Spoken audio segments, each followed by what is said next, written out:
The Horrible Gamers podcast may contain content not suitable for all ages. Listener discretion is advised.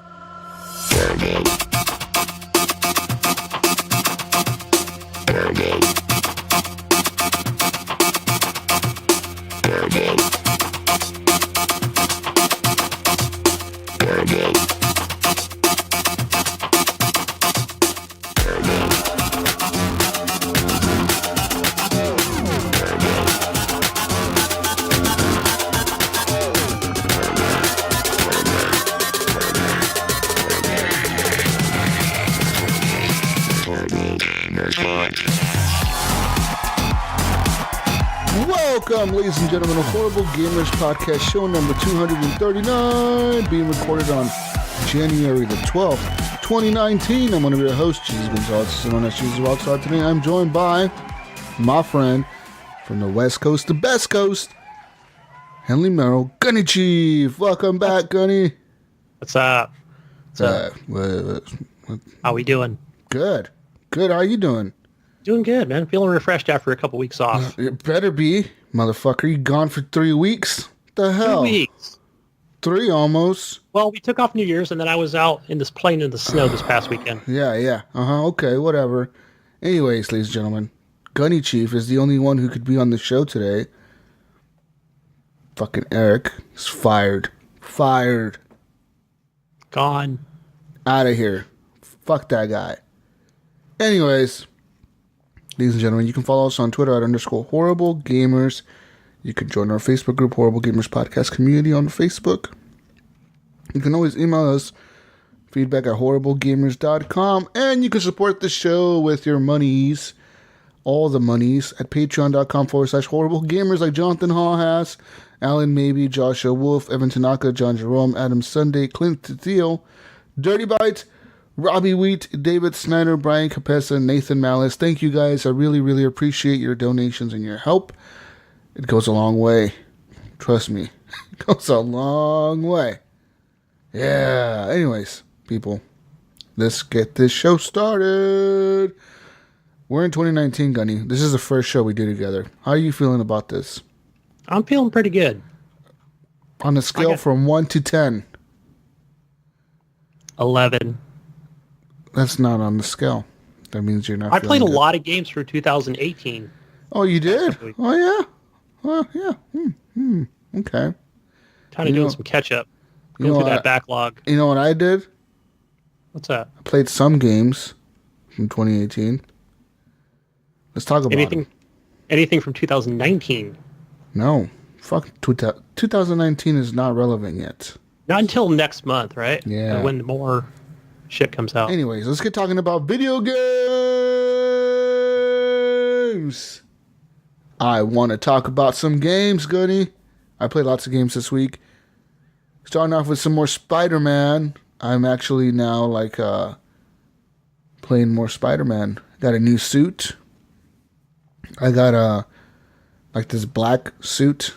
He looks pretty badass now. That was the last mission I did where I found this lady. She was doing these puzzles around the city that I had to go find and take pictures of these stupid little cats. And then finally I found her lair. And in her lair, she left me a suit, like a brand new suit. So I got a new suit. There's tons of suits in that game. You can unlock a bunch of them. But I just unlocked this new suit. I don't know what it does. It does something. But I don't know. I Does each suit do just something different? Yeah, or they all have more cosmetic. No, a lot of them are cosmetic, but some of them do have special abilities. For example, the last suit I had on was the Tony Stark suit from the movie or whatever. I had that one on, and that one gives you a little spider robot that you can call in, and it's flying a drone thing comes in and starts webbing everybody and shocking them. So it helps you kind of fight enemies off when you're surrounded, because it gets pretty tough sometimes. You get people with rocket launchers and shields and fucking they have those electric things on their hands. So when they punch you, they electrocute you, and they punch you 10 feet away. So that one's pretty useful because you build up your bar or your meter or whatever it is that you do to call it in, and you call it in and it just comes in and starts taking everybody out really quick. That's pretty cool. But this new suit, I don't know what it does. I don't know what it does yet. I gotta go back and play. Literally, I I unlocked it, I finished the mission, and I saved the game. And I was like, all right, I'm done. This is my stopping point right here for now. So I stopped. But yeah, I'm having lots of fun with that game, dude. I fucking love that game. It's like the best superhero game I've played ever. It's better than Batman, dude. That's how good it is. Cool, man. I was listening to Scott Clark talk about how he had a really good emotional moment in that game. You know, as far as story goes as well, besides just the really good gameplay. There was some pretty crazy shit that happened, you know, on this last thing where like there was like this cop that helped me do something. I'm not gonna spoil too much, but like he was getting like a medal of honor or something from the police department because he helped me like do this crazy shit. And I was at a ceremony or whatever. Peter Parker, right? We said you're at the ceremony as Peter, but then some shit goes down at the ceremony because it's like the whole city is there. Like the mayor is there, the police department is there, and then like crazy shit goes down. Shit starts blowing up, and you're like, holy shit! And then after that, like a sequence begins where like you chase down a helicopter and you kind of like jump on the helicopter, so you're hanging off the helicopter. And the helicopter is going through the air, and you're punching people out of the helicopter, and the helicopter starts crashing. So you gotta like do like this quick time event thing where like you're fucking trying to stop the helicopter from crashing into people, and it's fucking insane. I'm like, this is like a movie scene, dude. It was pretty awesome. I like that. I like that. Alexa, shut up. Stop. Stop, Alexa. I need to mute her when I do the show. We're talking Spider-Man. Not you. But yeah, man, lots of fun in that game. I'm loving it. Everything about it is just awesome. The swinging, the fighting, the movements. Lots of cool things. Lots of surprises happen in that game where you're just doing things and all of a sudden something happens and you're like, whoa. Yeah, Spider-Man. Sweet. Besides Spider-Man, I played some more VR games this week. I finally got around to trying Wipeout VR again. No, last time I played this game, I didn't like it at all. I didn't fucking like it. I was like, this is stupid. But the game cost $6, so I bought it because it's $6 you know, like games on VR are so fucking cheap that it's like, why not buy it? So I bought it for $6. And Wipeout VR is a fun game. You're in the cockpit of the fucking whatever the thing is called. I don't know what are they called? The Wipeout vehicles. I'm trying to think of is this something that's on Steam, but it's out on VR as well on PS4? It's been everywhere. It's been everywhere. It's been on arcade machines forever now. It's been everywhere, dude. Like Wipeout has been everywhere forever. Like since like the fucking 2000s. It's been everywhere, man. So like, I don't know. I've been playing this Wipeout VR. It's pretty cool. You're in this cockpit and you're just hauling ass through these maps, which are really pretty cool looking maps. They're like sometimes in the city, sometimes in the sand. Sometimes it's just different parts. It looks very futuristic. So you see your hands and you're fucking hauling ass to the map. And you can like pick up these power-ups, which are like missiles, guns, bombs, mines. And you're trying to either take out the other drivers that are with you on the track. Or try to dodge their shit when they shoot at you. Or when you can see them behind you kind of when you get in front of them. You got like a little rear view mirror type thing. They can look behind you. And it's a really intense game. I was playing it the other day with Johnathan online, actually. We went to the online matchmaking, and we were playing online racing against real people, and that's tough, dude. Some of those people in that multiplayer are just insanely good, and, like, there's no way I was going to beat them. I would end up, like, in last place most of the time. There was, like, one time where, like, I was, like, one place ahead of Johnathan, and I was making fun of him. Yeah, it looks like that online on-rails type shooter hovercraft. It's not a shooter. It's a racing game. It's just racing. You're okay. racing. I remember playing this on PS1. You can shoot people with your missiles and your rockets and shit, but you're racing. The whole point is a race. Like, I mean, if you get shot down and you get blown up, well, you're in the back of the pack and you got to catch up to everybody. And there's boosts you can pick up and like little power ups on the track where you like go over them and they'll give you like a new weapon or you get like a speed boost. All of a sudden you get like a speed boost and you can keep hitting those to get the speed boost to get around people. And the different vehicles have different types of things it can do. Like some of them have better speed, more acceleration, but less armor. So that means that they get shot, they're going to get blown up way faster than the other vehicles. Some vehicles have a lot of armor, but are kind of slower than the other ones. And some vehicles can carry more weapons. They can carry multiple weapons. So you can like cycle through them. If you pick up multiple power-ups, you can cycle through them to see which one suits you best at the moment. If you have mines and somebody's behind you, you can switch to the mines and drop them behind you real quick and fuck that person up. Fun game. Very fast and very fun. Like you're going up walls and all of a sudden like the track will like flip upside down or flip down, and all of a sudden you're going like straight down like a 90-degree fucking wall, and you're going down. All of a sudden the track turns left and you're sideways to the left, and then all of a sudden you're going straight up in the fucking air. You're just going straight in the air, like just on the track going straight up. And like if you're paying attention to the track, it's not disorienting, but if you start looking on the edges like of the track, like if you look outside the track and you're looking at the orientation of the buildings, you're like, oh man, I shouldn't be looking over there. That does make you feel kind of queasy, because normally we're not used to driving like straight up a fucking wall or something. So looking outside to the edge does make you feel a little bit weird. But it's a fun game. That hasn't made me feel sick like I thought it would have.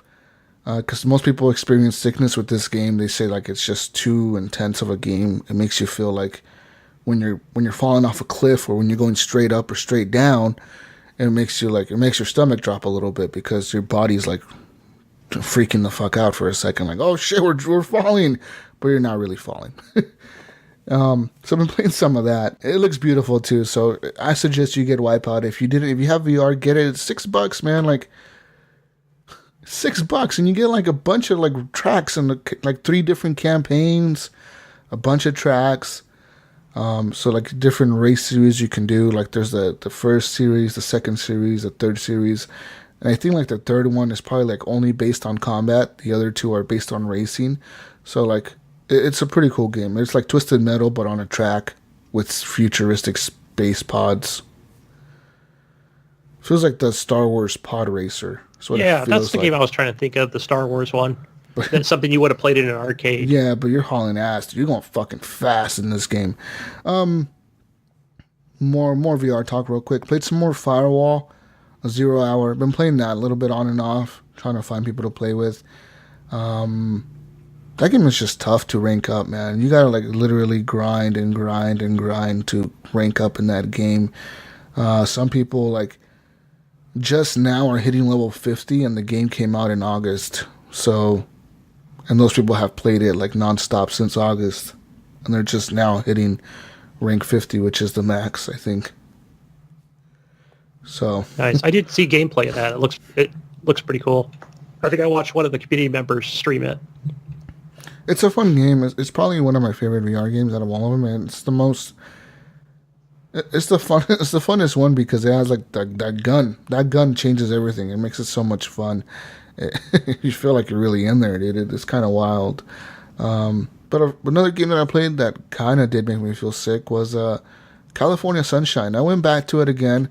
This time I tried it with Johnathan again, and instead of the horde mode like we were playing last time with IAMs and everybody else, we were playing just the campaign co-op. Is it Arizona Sunshine? Whatever. Is that a different California name? Or Arizona? Yeah, Arizona. Yeah, not California. Yeah, I think when it first came out before VR, I think I saw it on Steam. Anyways, we were playing this, and we were getting through the level, and at first, Johnathan fucking couldn't figure out the controls, and I'm like, dude, like, I told you to go through the settings right off the bat, like, I told you what to put. He's like, I don't know, I can't move. I can't shoot. And I'm like, fucking Johnathan, of course, dude. Of course he can't fucking move.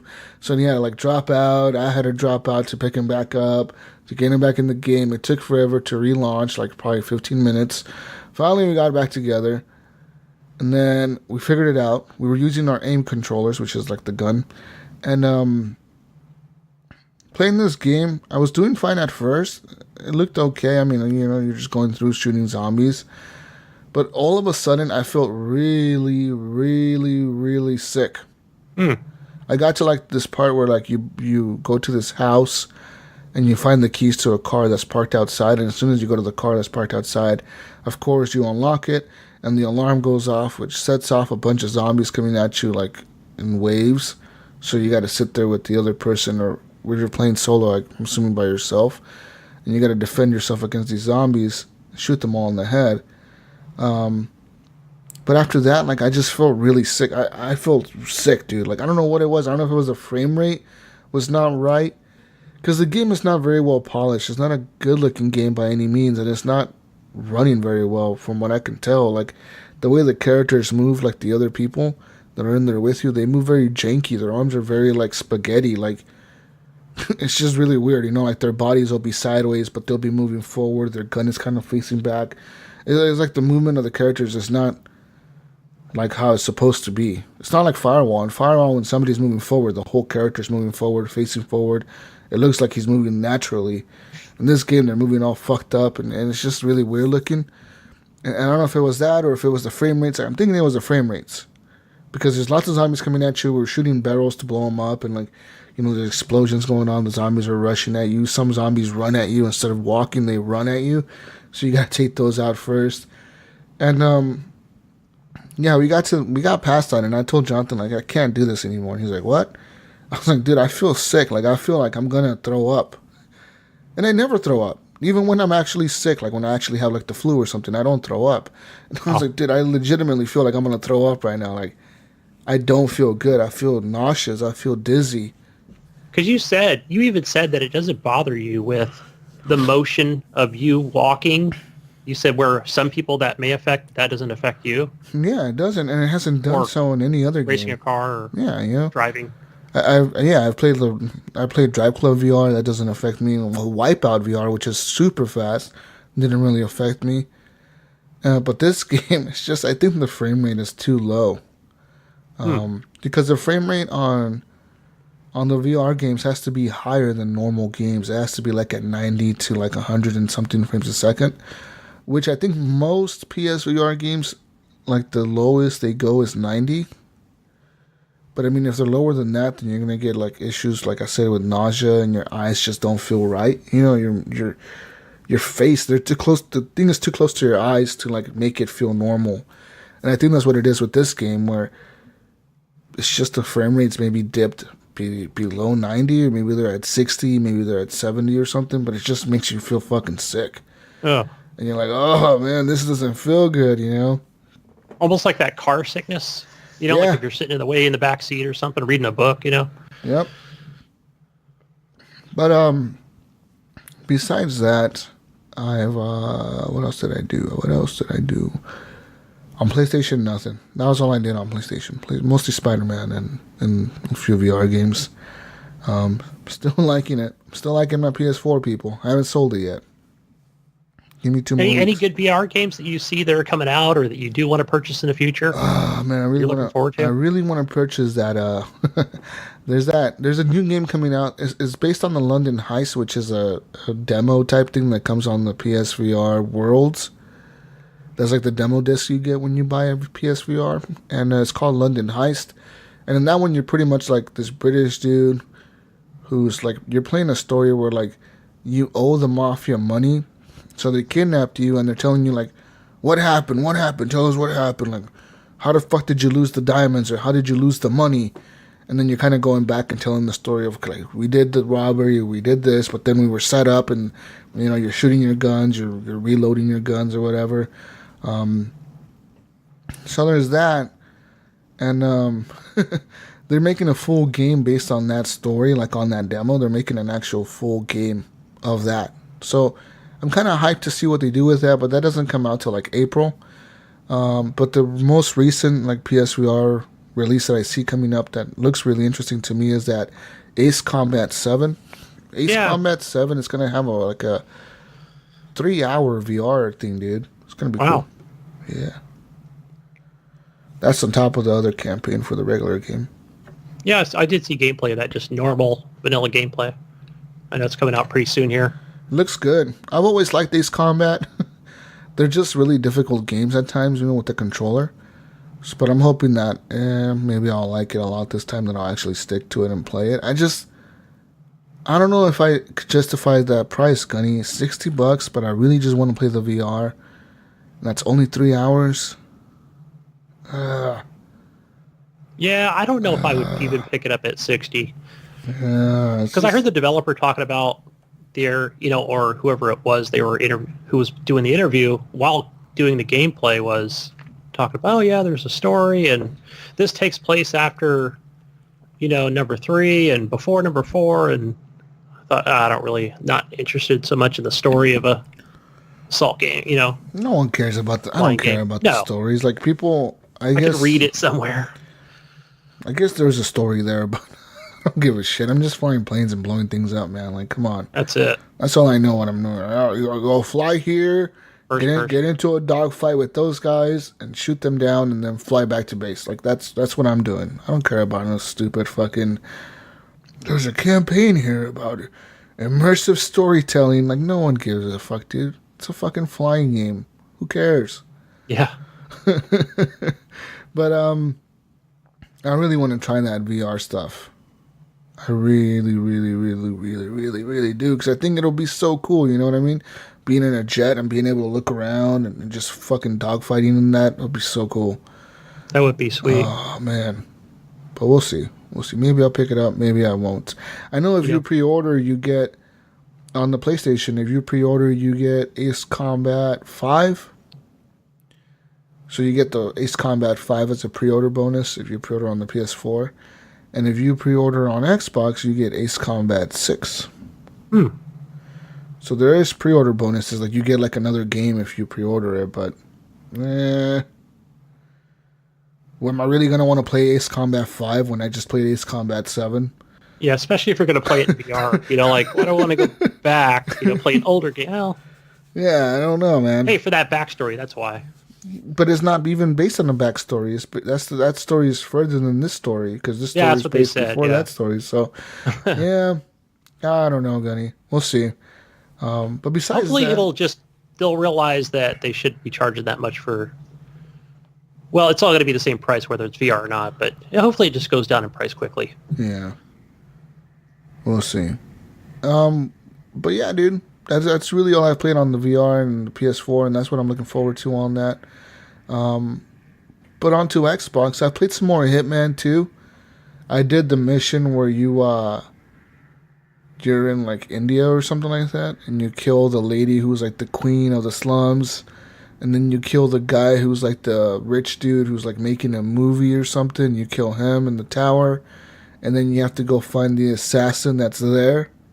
And you have to kill the assassin, but first you have to identify the assassin.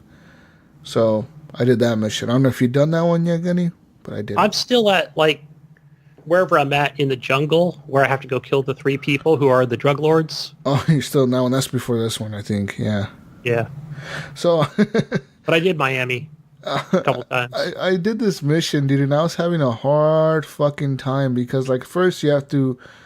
What I did is I stole the tailor's suit or outfit or whatever, and I went into, like, I snuck into the queen's palace, or, like, it's like the slums, literally. She lives, like, in a train station, but it's, like, her train station, so, like, she has guards everywhere and shit.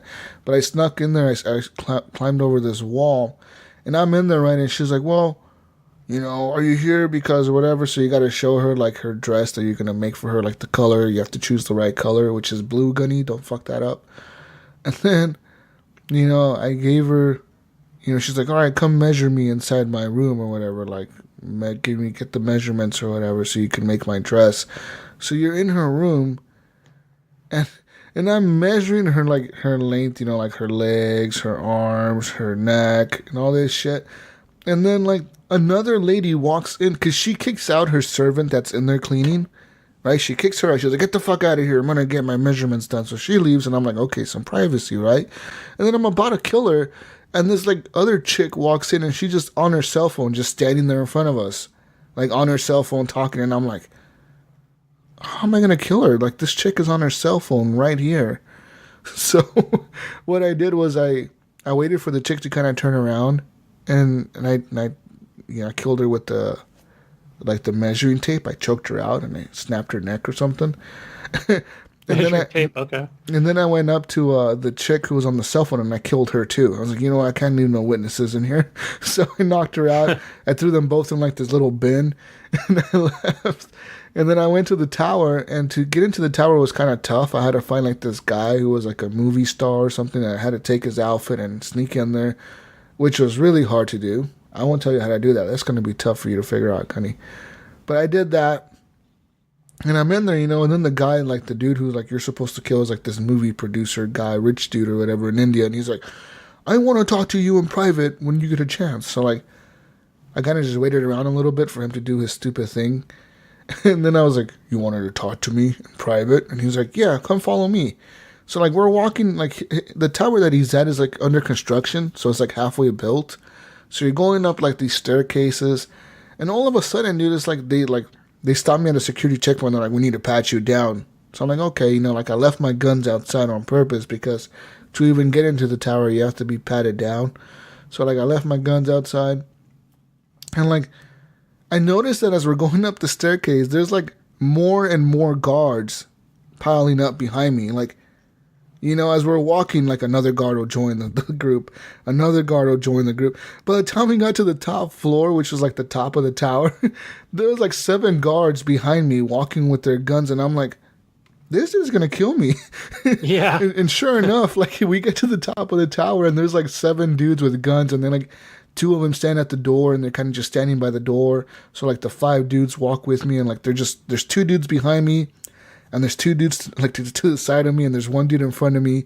And the dude starts talking. He's like, you know, I can kill you at any given moment, right? And I'm like, oh, fuck. Holy shit, he knows who I am. But like, no, he was actually just threatening the movie star because it's an American movie star. And he was like, you know what? You better accept all my deals or I'm going to kill you. Do you understand what I'm saying? And I wanted to be like, no, but, you know, the only choice you got to say is yes. So then, like, for the next 40 minutes, I had to sit there and like figure out how this dude's pattern was. Like, hiding in his tower was a bitch, dude, because like there's so many guards in there and you have to find out his patterns. And he mostly hangs out in this room where like all his bodyguards are. So that was so tough, man. And he's like a dick. He's just a dick. He's like an asshole. Like, he's on his cell phone cussing people out, telling people they're pieces of shit, telling people he's the best in the world and he's the richest man in India. So he can do whatever he wants because he's the richest man in India. So, like, fuck that guy. I was so glad I killed him. Tell me you pushed him out a window or something. He fell like 8 stories. No, I broke his neck as he was walking. I killed his bodyguard. I was able to lure his bodyguard because he had like a personal bodyguard. You know, sometimes those missions where the people have like a bodyguard that follows them everywhere? Everywhere, yeah, except for the restroom. That was the situation here. So I had to kill the bodyguard by kind of luring him away with some coins. And I killed him. So and I like snapped his neck.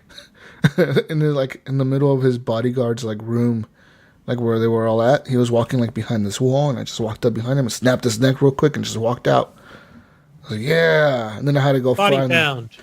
No one found him. Never saw Well, him. yeah, if he's going to be the only one in the room. No, there was like 7 dudes in the room, but they were just all like on the other side watching TV or something, like watching a football game or something like that. But he was even a dick to those guys because like one of the times he walked by and he was like, oh, you guys are watching the game? And like one of the guys is like, yeah, I put money down on this team. And then the boss or whatever, like the dude you're supposed to, he's like, oh, you should have never put money on them. And the other dude's like, why? He's like, well, I paid them all off to act like they're sick. So they're not going to even show up to the game. They're playing all backups. And he was like, what? He's like, yeah, that's what you can do when you're the richest person in the country. You can just pay off whoever you want to not show up. And they're like, motherfucker, dude. Yeah. Yeah, he was just like a dick. He was like a dick to everybody. That's like, I'm glad that this asshole got killed. And then the other dude, the assassin who's walking around the map, I stabbed him in a chair like while I was a barber. And I stabbed him in the neck like 7 times. I was like shaving him.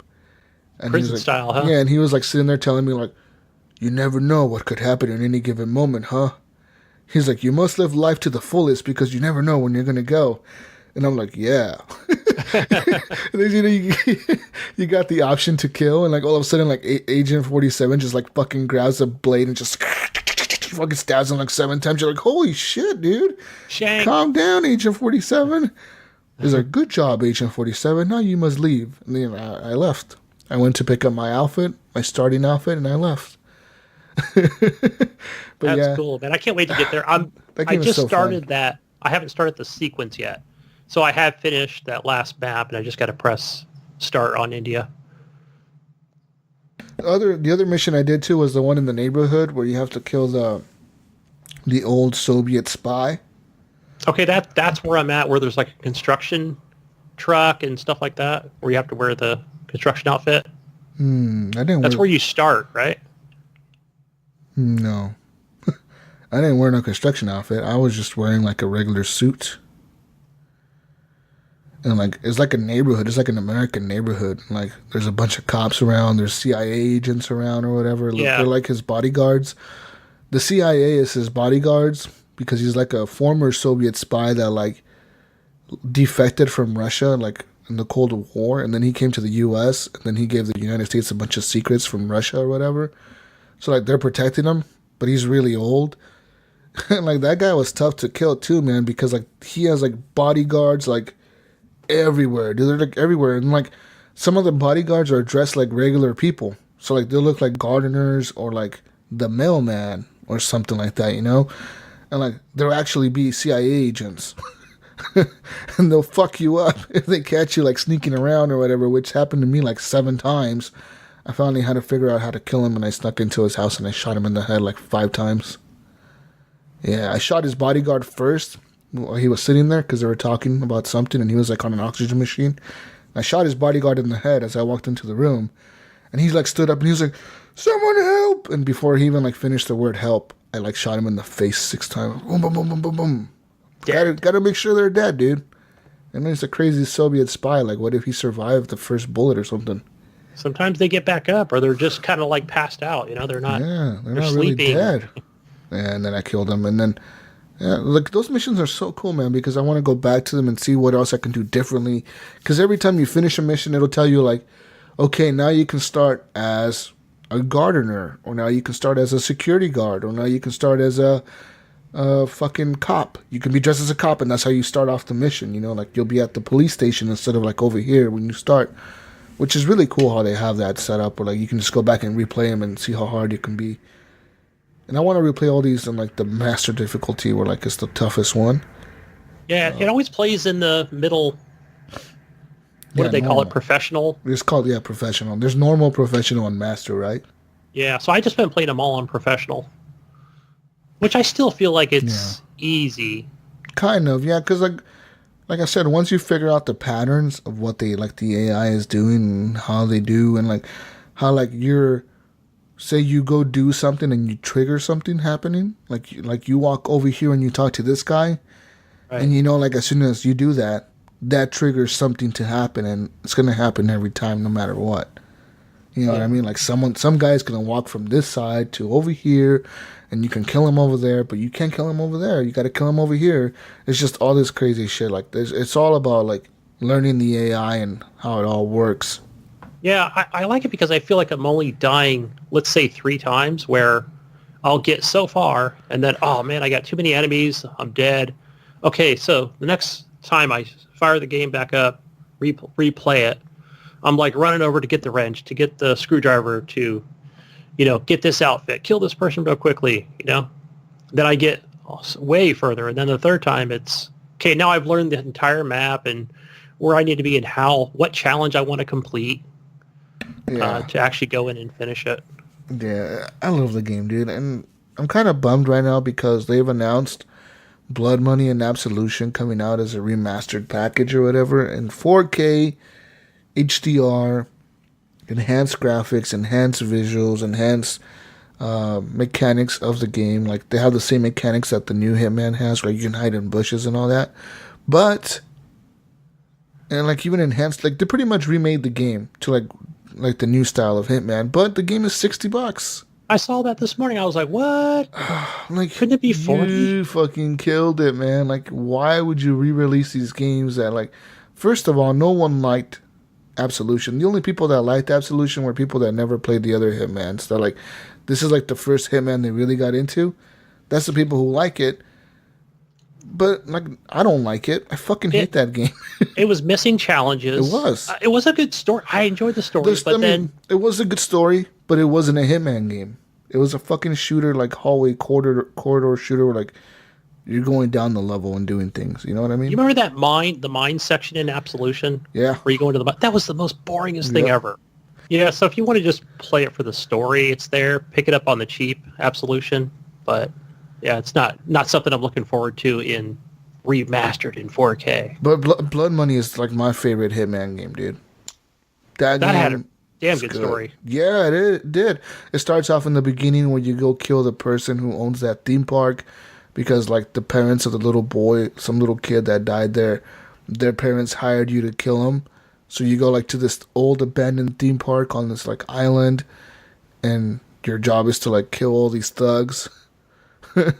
And then kill the main dude who like owns the theme park, because he's a piece of shit, you know, because he's running like this dilapidated ass theme park and not paying his fines or whatever that he owes the family. That's cool.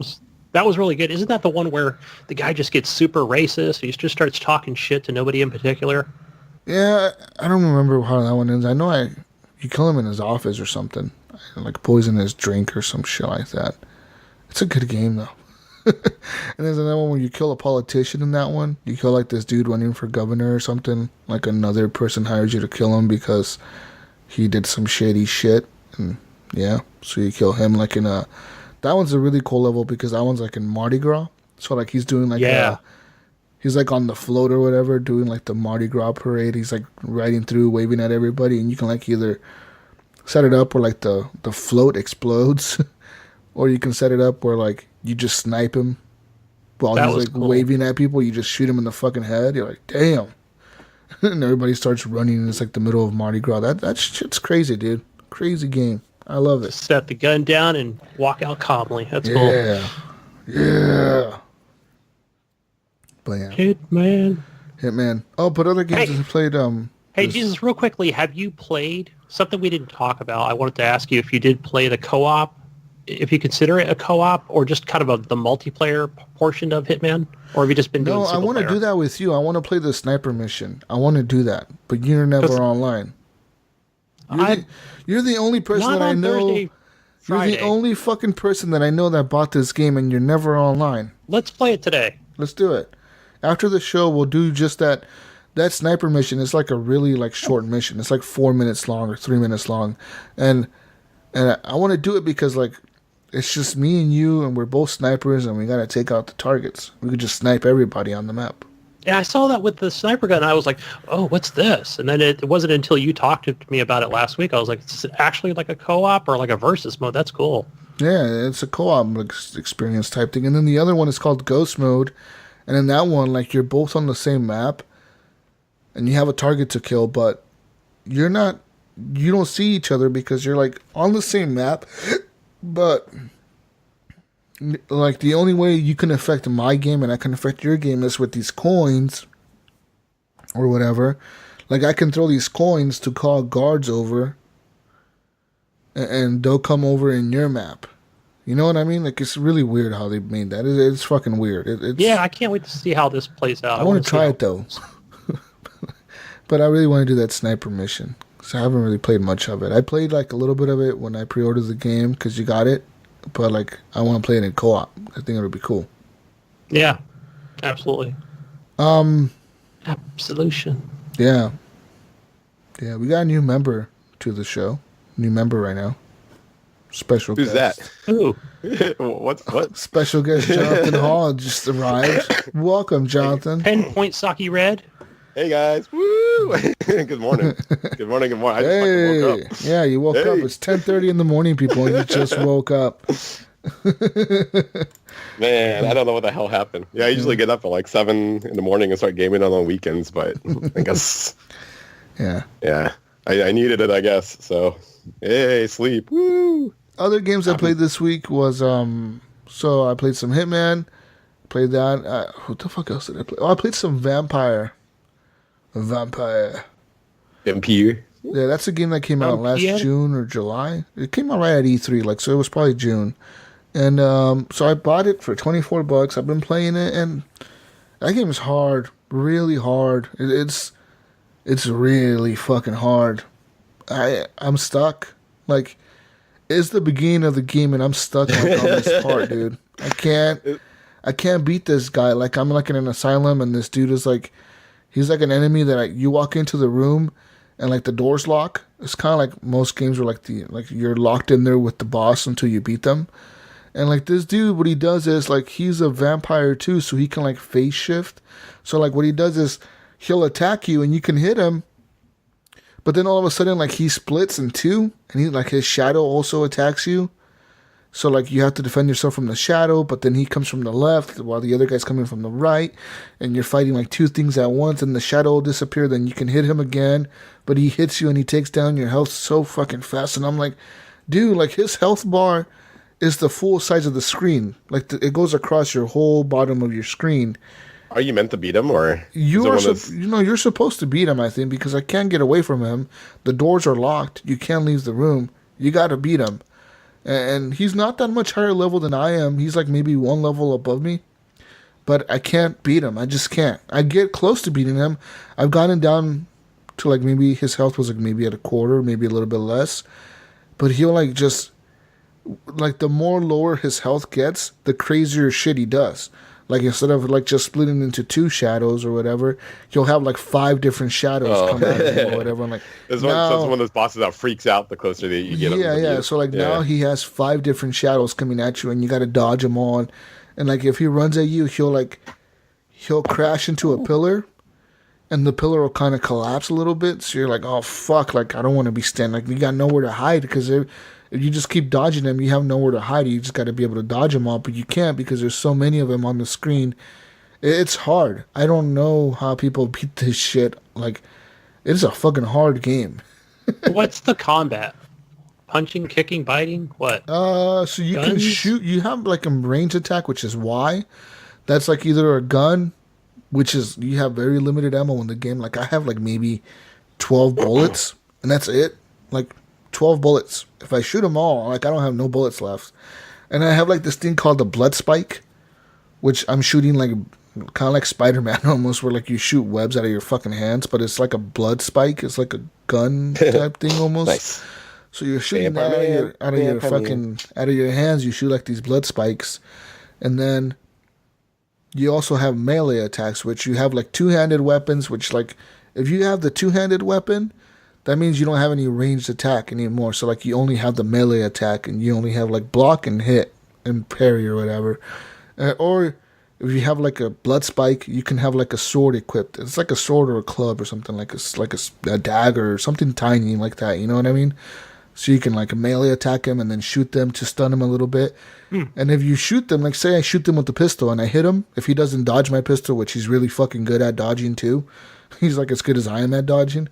So he'll dodge your bullets. Like if you pull out your pistol and try to shoot him, they'll fucking dodge your shit. And if you don't hit them, you're screwed because you just wasted a bullet. But if you hit them, they usually stand there for a second, kind of stunned, and you can run at them or kind of like teleport to them, kind of like real quick. You get to them and you grab them.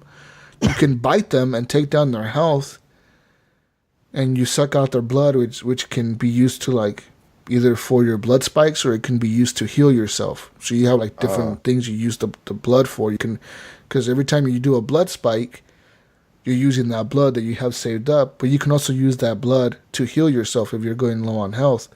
So you got to kind of have to manage that, you know what I mean? That's why, like, you know, you can't just use blood spikes over the gun because the blood spikes take your blood away. You know what I mean? So you got to have to, like, either or. Yeah, either or. Like, you're either going to run out of bullets or you're going to run out of blood. What do you prefer to run out of? If you run out of bullets, the werewolves, you know, like, you can't shoot them. Yeah, because there's werewolves in the game. There's monsters in the game. So pretty much it's based in London, 1800s. You're a doctor that came back from, like, some war, I think. Yeah, some kind of fucking war. You just came back. You're like this hero doctor on the front lines. And the game starts off where you wake up in a pile of dead bodies. And you're really thirsty. And you're like, oh, what's wrong with me? I don't know what happened. And, like, your sister is walking up to you, and she's like, hey, what's going on? Like, I fucking was looking for you all night. Where the hell have you been? And you end up biting her and killing her. spoilers, you kill her like right in the first 5 seconds of the game, and then like once you bite her and take the blood out of her body, because like you could see like her heart pumping blood and shit, and you're like all thirsty, so you take her blood, and you realize real quick like, oh shit, I just killed my sister, and then you're like, oh, what the fuck did I do? Like, what happened to me? You know, and then you realize like, oh fuck, I like blood. I'm a fucking vampire. So like these dudes start chasing you through the night. Like they're like almost like the dudes from they remind me of the dudes from The Witcher 3, the witch hunters or whatever the fuck they're called. What are they called? Oh, Are they like witch hunters? Are they called witch hunters? Inquisitors, vampire hunters. I think in this game they're called inquisitors or something like that. Because yeah, these dudes are like some kind of like group of people that go out at night specifically to like find vampires and werewolves and monsters to attack. And that's like what they do. They're like a militia type of group of people that are like, fuck yeah, we're going to go kill monsters in the middle of the night. So they're a bunch of human dicks, basically. Yeah. So they're chasing you for like the first half of the game. It's kind of like a tutorial mission. They're chasing you through buildings, through hallways. You know, you find like these people's homes. And you kind of realize real quick, like the whole city's kind of fucked up. You're in the ghetto part of London.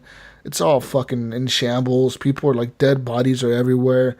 Are you picking up rats too to drink their blood? You can find rats and you can drink the rat's blood to like consume blood and heal yourself. Oh, crazy! and you can kill people. You can kill anybody in the game, but if you kill somebody in the game, somebody else might recognize that person is gone. Because everyone is connected to somebody. Somebody's somebody. Like is it kind of like Hitman in a way then? Like Vampire Hitman? No, it's more hardcore than Hitman, because this is like there's a story behind everyone in the game. You can literally sit there and talk to anyone that you see and get like a story out of them. Like, hey, like, how are you? And then finally, like, you meet this dude who's like the owner of a hospital. He's like the general manager or whatever of a fucking hospital, the superintendent or whatever. And he's like, I know what you are, but I know you're like, I know who you are and I know what you are. He's like, I know you're a vampire, but I know you're also one of the best doctors from like World War, whatever. I think it was World War One maybe, or maybe before World War One. Some fucking war. I forget what war it is. He's like, I know you're a fucking like a famed doctor. Everyone knows you. Like everyone knows what kind of like who you are as a doctor. Everyone knows you in the world. You're that well known. So I want you to work for me in my hospital, but we'll give you the graveyard shift.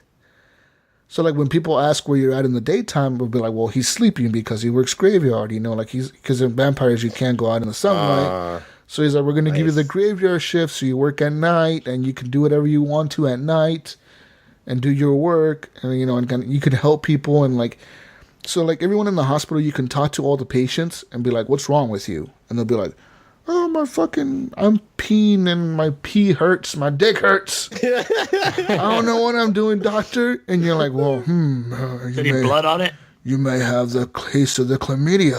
We don't know what's going on there. And then, like, he's a vampire doctor that specializes in sexually transmitted diseases. No, he's actually his wife. If you start showing fangs, he's like, oh no! And then the case of the clap. he's a blood doctor. He's like whatever the fuck those are called. What are those guys called? The blood doctors. Like, I forget. They have like a name for them. Kineology. Oh yeah, epidemiology. What's something like that? Fucking weird shit. Anyway, I'm not a doctor, as you people can tell. But this dude is, and like he's a blood doctor. So like his job is to like, one of the goals of the game is to either cure everybody in that part of the city to like bring everybody back up to health, or kill everybody. But the more people you kill, the more like crazier the Inquisitors get.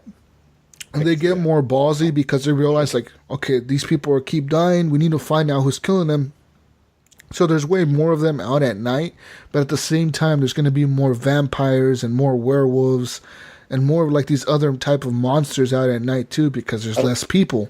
So, like, your character can just blame it on other things, though. Like, it wasn't me. That's the point. You can. If you don't get caught, you can. And, like, so, like, you can cure people, like say this guy has a syphilis or whatever the fuck, you know, make something up. One of many. But if you cure them, then like their blood, the richness of their blood or whatever goes up, and you get way more XP for killing that person.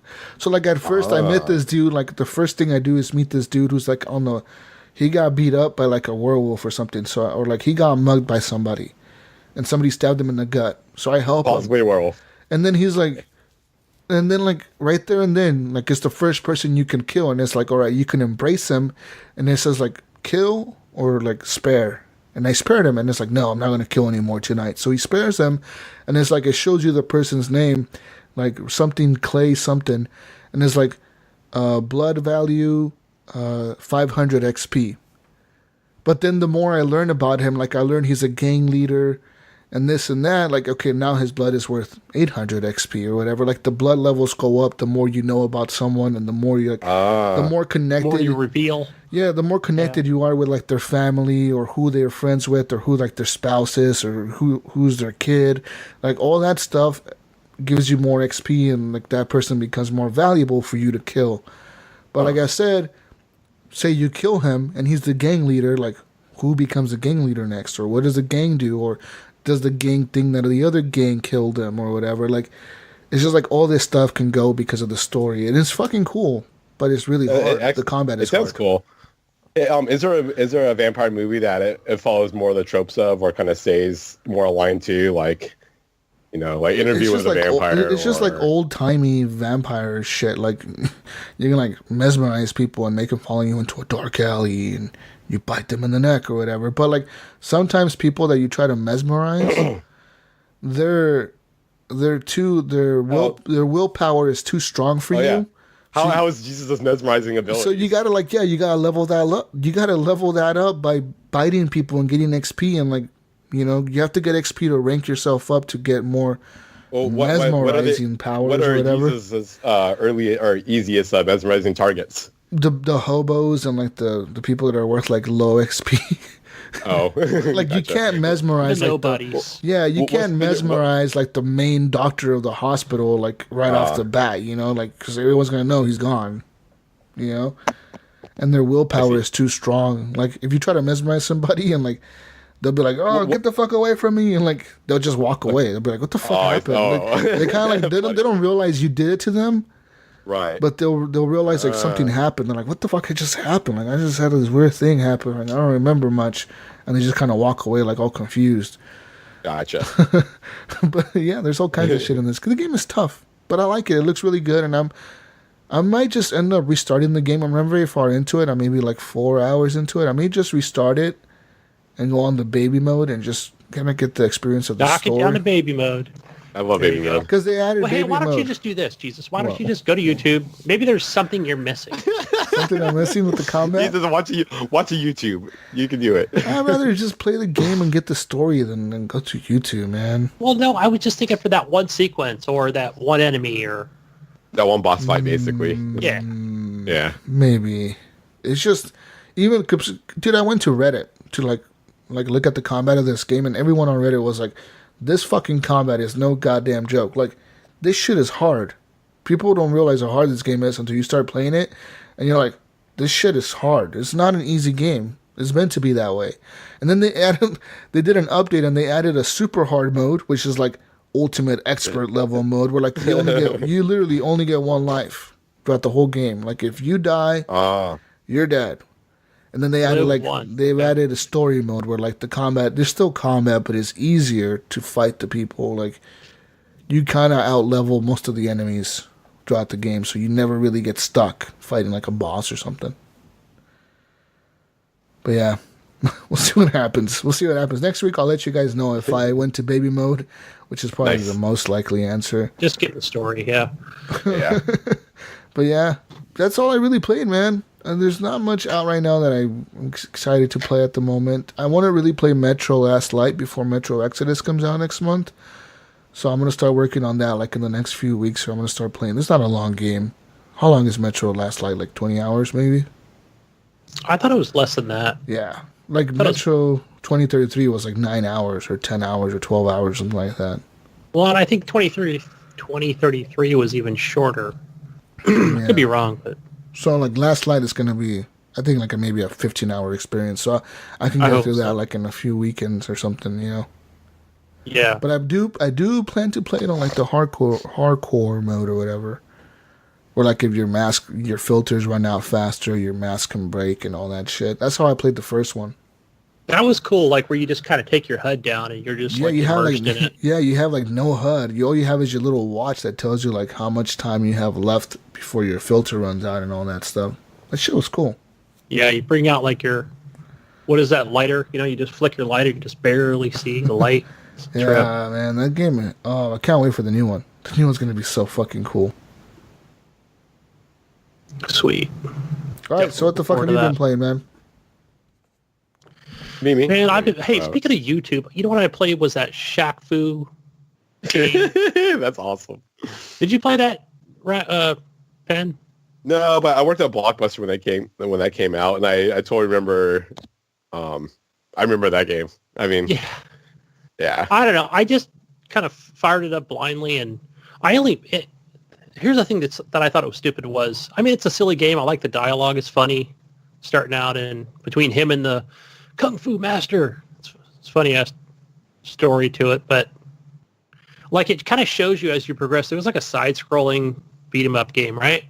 And it's like, all right, after you punch as many enemies pressing X, you can then press B to like, you know, you'll basically kick more than one enemy. You know, like you'll hit 3 or 4 at one time. And I think you can press LB and RB on the controller to stun them. Like it'll stun them for a minute so you can get more hits in. And like not even like 5 minutes of the game, you kind of reach your first boss, and he's got like this shield. I can't get past him. I can't figure it out.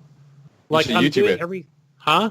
So you should YouTube it. I know, right? Because I mentioned you should YouTube it, but or I bet the Shaq Fu has like awesome Reddit going on too. Because I almost like threw the controller down at that point. I was like, what the fuck, man? Like I'm pressing LB and RB, like it pushes him back, but it doesn't stun him. You know, you try to get as many hits in to build up the combo. Well, that doesn't work because he's going to take this big ass club or sword. What type of bad guy are you? What does he look like? What is Shaq Fu? What is what is a Shaq Fu boss?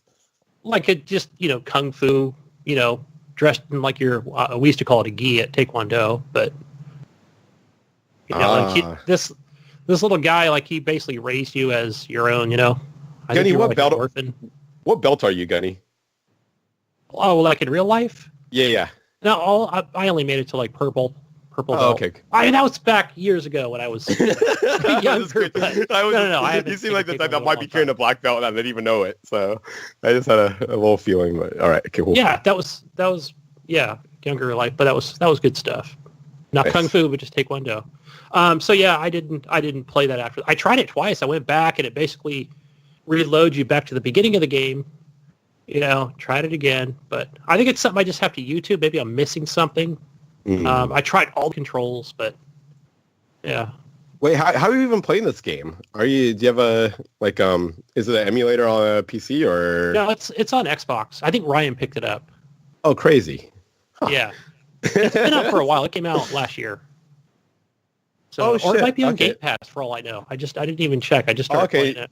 No, weird. I'm thinking some other, I guess, weird Shaq game from the night or like from early 2000s. But yeah, I don't know. I don't know. I didn't realize Shaq made another game recently. Was it Shaq Fu Remastered? I don't know. Somebody will correct me on that. It's probably remastered. Did I play some Red Dead 2 online? I played a couple random matches of Red Dead 2 online.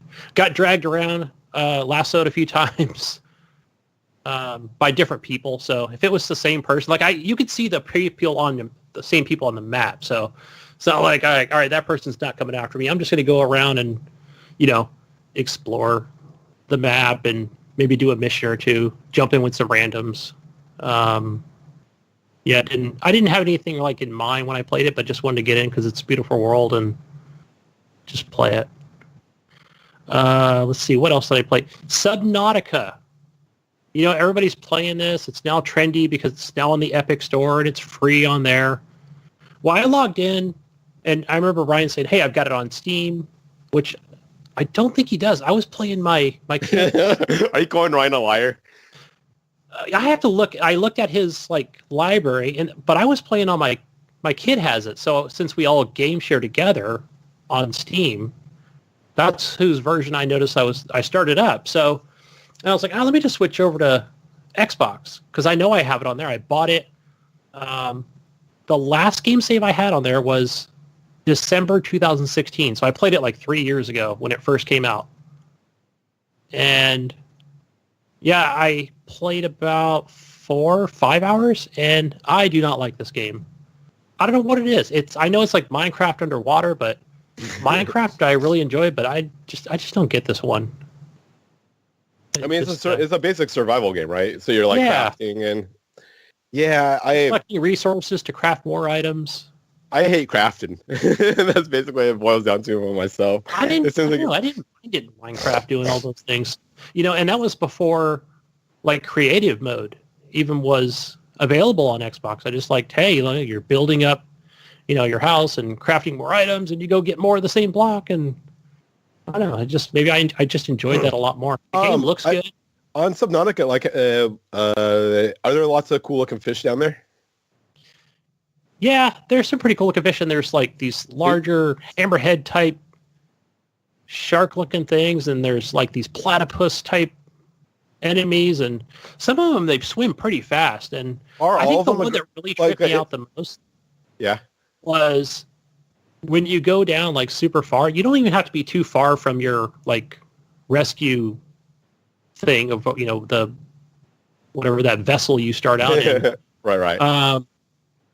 But like, let's see, your air is constantly running out. It could be 60 seconds, 90 seconds, depending on how big of an O2 tank you have. But like, you're trying to swim towards the top, and time's running out, and there's like this, like a stingray type thing. It looks like a huge butterfly. It's pretty cool looking. Like, nice. You can only see the underbelly of it, and I'm like, okay, do I swim right underneath this thing? Like, where is it? Like, is it right there? Like, I'm gonna run out of air. So, I'd say that's like the coolest. Nice. Creature in the sea that I've seen. Are all the creatures, are they aggressive, or are a lot of them passive and just some of them are aggressive, or? I'd say just some are aggressive. Not all of them. Like the platypus type style ones that look like these like underwater like seals or whatever, like they seem pretty cool. But then there were the other ones that look more like the sharks, which obviously they're the ones that like to fight. And I noticed they do that when you're sitting still. So like if you come up to those vines that you're going to use to cut to either craft food, or you can just kind of eat it on the fly. If you just kind of sit there with your knife and you're cutting them down, they will come up and take a bite out of your ass, Great. And they probably, again, being near your rescue vehicle, they probably have to hit you like 4 times in order to take your health down, or 5 times. So just keep an eye on your health. I played the beta or demo like way back when it came out, and it seemed interesting, but it's just I don't know. I've seen gameplay of it. I still watch a few streamers, and they're just like, they're so far advanced in the game, and they got these huge underwater bases and different. Wait, things. So is it more like underwater Ark basically? Because Ark is ridiculous. Like if you talk to people who are still playing that game, who played at launch, like they're doing shit I didn't even know you could do in that game. They're like, Ark, you're like, I've seen people like. Only because that one's more co-op, but I've even seen single-player games where they've got these big castles and humongous doors, and and they're breeding dinosaurs all like these crazy. Different animals and creatures. Where Subnautica, I don't think you can tame creatures. Oh, okay. There's things you can do. Oh man, you can't ride around like tame yourself a dolphin and just start fucking riding that thing around. Like, hey, there's guys. Yeah, right. Yeah, right. Have like a whole bunch of animals just flying around your floating, fishing. So. Yeah. Ride a dolphin, Gunny. You can do it. Man, Ark underwater, man. There you go. Yeah, it's not for me. Like I said, I played almost 5 hours. I was like, I think I'm done with this. It's just not for me. Yeah. But a game that I have gotten into that I've always wanted to, and I tried out a few years ago, even back on the Xbox 360, is XCOM 2. And they recently came out with that new DLC, which I did not buy this past holiday sale. I thought, it's $15. Should I pick it up? But the vanilla XCOM 2 game is, I'm getting there. I'm getting used to it. Do you have to play the first one to play the second one? Maybe the story, I think you should. I think because it's got like a really good backstory to it. Because when you start out in XCOM 2, it's like you're being rescued by your commander, and And it's like, he's just like, hey, welcome back, So you're like, I wonder where I'm welcome back from, Like, what really happened to me, So maybe that starts from XCOM 1. And I know it even goes back even further, back on the PC days for other XCOM titles. But I really like the art style. Graphics are really good. I like the weapons. Everybody's upgradable. The one thing I had a lot of fun with was just starting out with all these characters. And I've seen even Twitch streamers where you can name all your characters. So I had Jesus Walks a Lot, Epic Irk and Gib 877. You can dress them up like. I still want to see dressed up. You guys dressed up. I want to see some screenshots, Gunny. Oh, dude, you got to see the one I picked for Ryan because. Oh, that's awesome. He's like, I can just imagine the tears flowing when one of them dies too. Like, no. Dude, I'm gonna send it to you right now. I think you're gonna love it because what happens is when you go to start a mission, you kind of pick these missions out. You don't get a lot of layout. You don't get the layout, but you get the story. Are you sending Jesus on all those shitty missions? Like, oh man, the mission sucks. Jesus. I hope so in the future that I can pick and choose because right now, I think the way it's set up is basically it chooses for you who's available, who's not. Dick. Why does it choose for you? I thought XCOM 1 you can choose whoever you wanted to send. Okay, so watching's a Twitch streamer, as someone who's put probably 50, 100 hours into the game. I want to say they were able to choose, but that might have been with mods, maybe. Like who? I think it's probably based on how many recruits you have. No, like if that's what I'm thinking too. The more recruits you have, the more it can let you choose to send someone out. And that might be it, where each mission, every time you killed any more than 2 people, I noticed it was like. I mean, that one play XCOM 2 so I can boss you guys around. But then I noticed also how the next mission, it would say, okay, you've got your 2 promoted soldiers, but then here's 2 new recruits, just 2 random recruits. But then at that point, you can then name them, change their armor, hair color, style, to whatever you wanted. So I think you're just kind of building up your soldiers maybe in the beginning of the game. Yeah. And then maybe later on, then you can actually choose them. See, I remember in the first game, you can recruit a bunch, but only certain ones can go on certain missions because they were only leveled up, and the other ones you really didn't want to send the recruits out into the harder missions because you're like, fuck that, these guys are gonna die if they go out there. Yeah. So I think that's why it did that. It said, all right, your two captains and then your 2 rookies. Yeah. But I can tell you just starting out, man, even in the first mission, I failed it fucking miserably.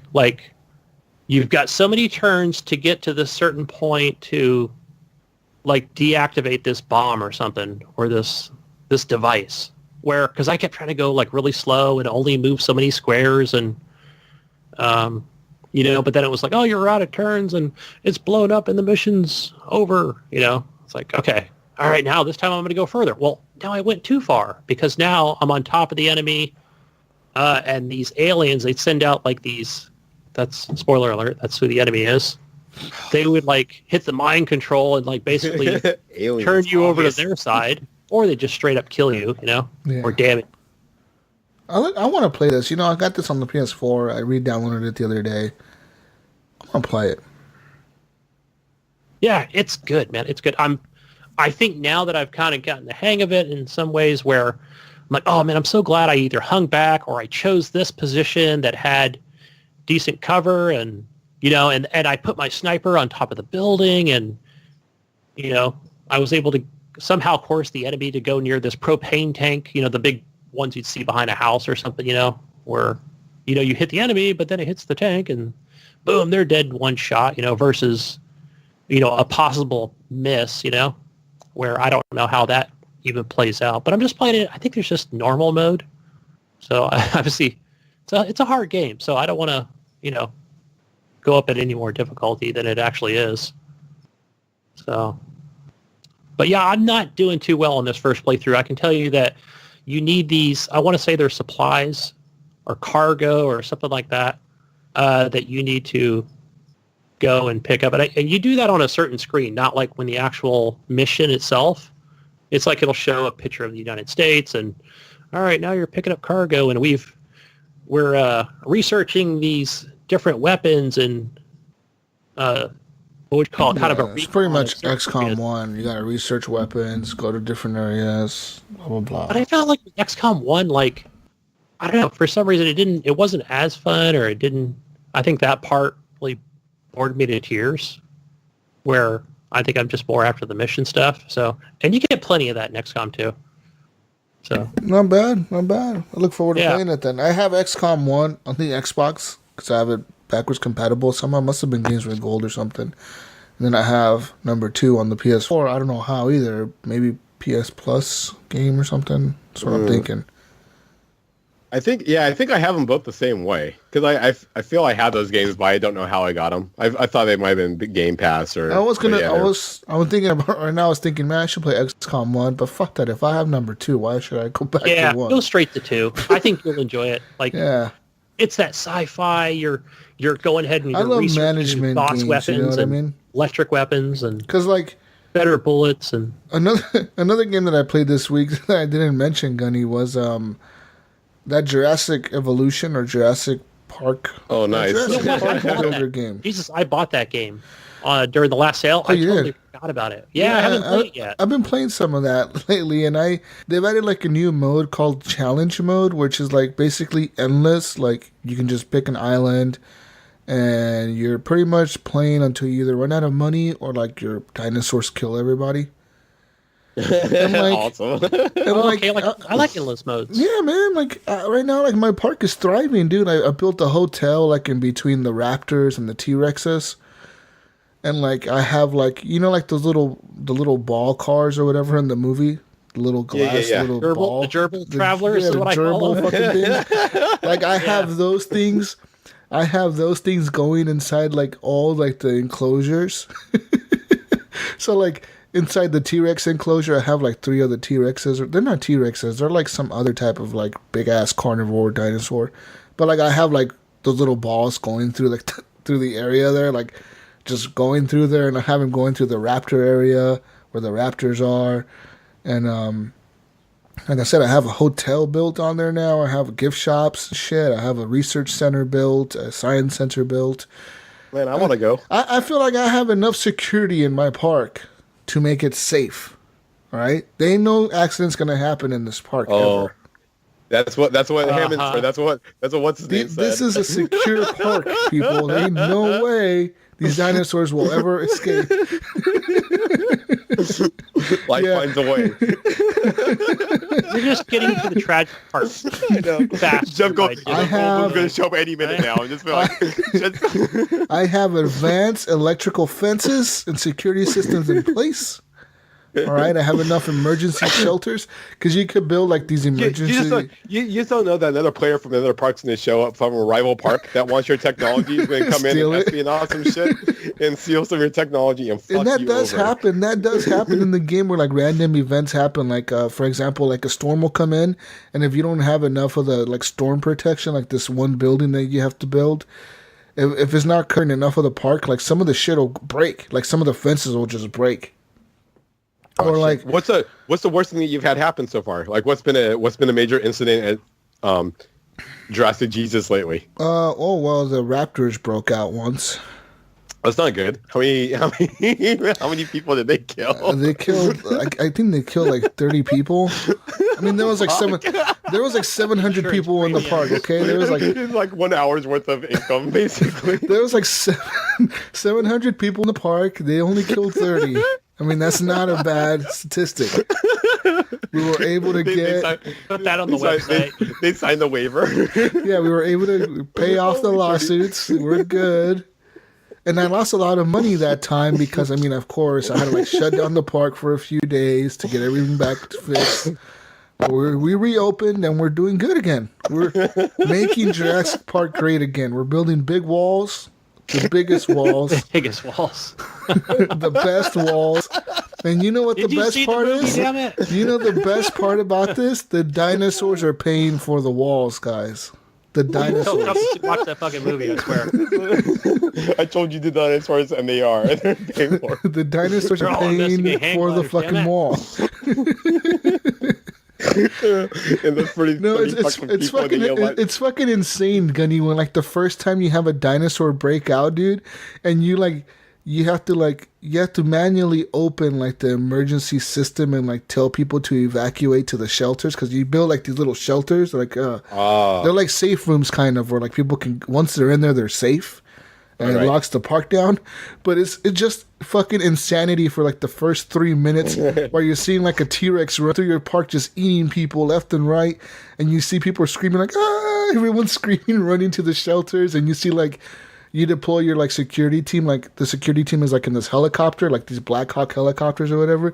You see them taking off from the security station, like trying to shoot this fucking T-Rex from a helicopter.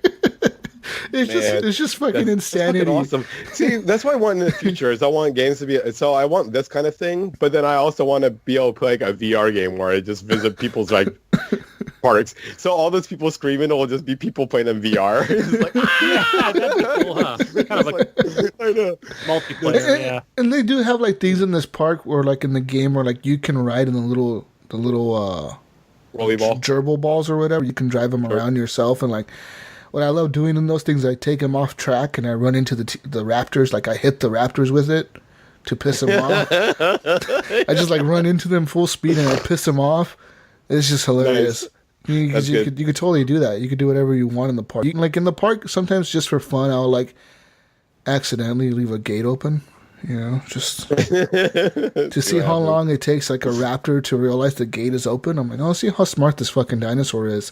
And they're fucking smart. The motherfuckers know exactly when the gate is open. They'll run right to that fucking thing. What about the Triceratops? Awesome. Is that like a dumbass motherfucker? No, see, like all the dinosaurs are the thing where like you have to go like find fossils and then you have to find enough DNA in those fossils to be able to make a dinosaur.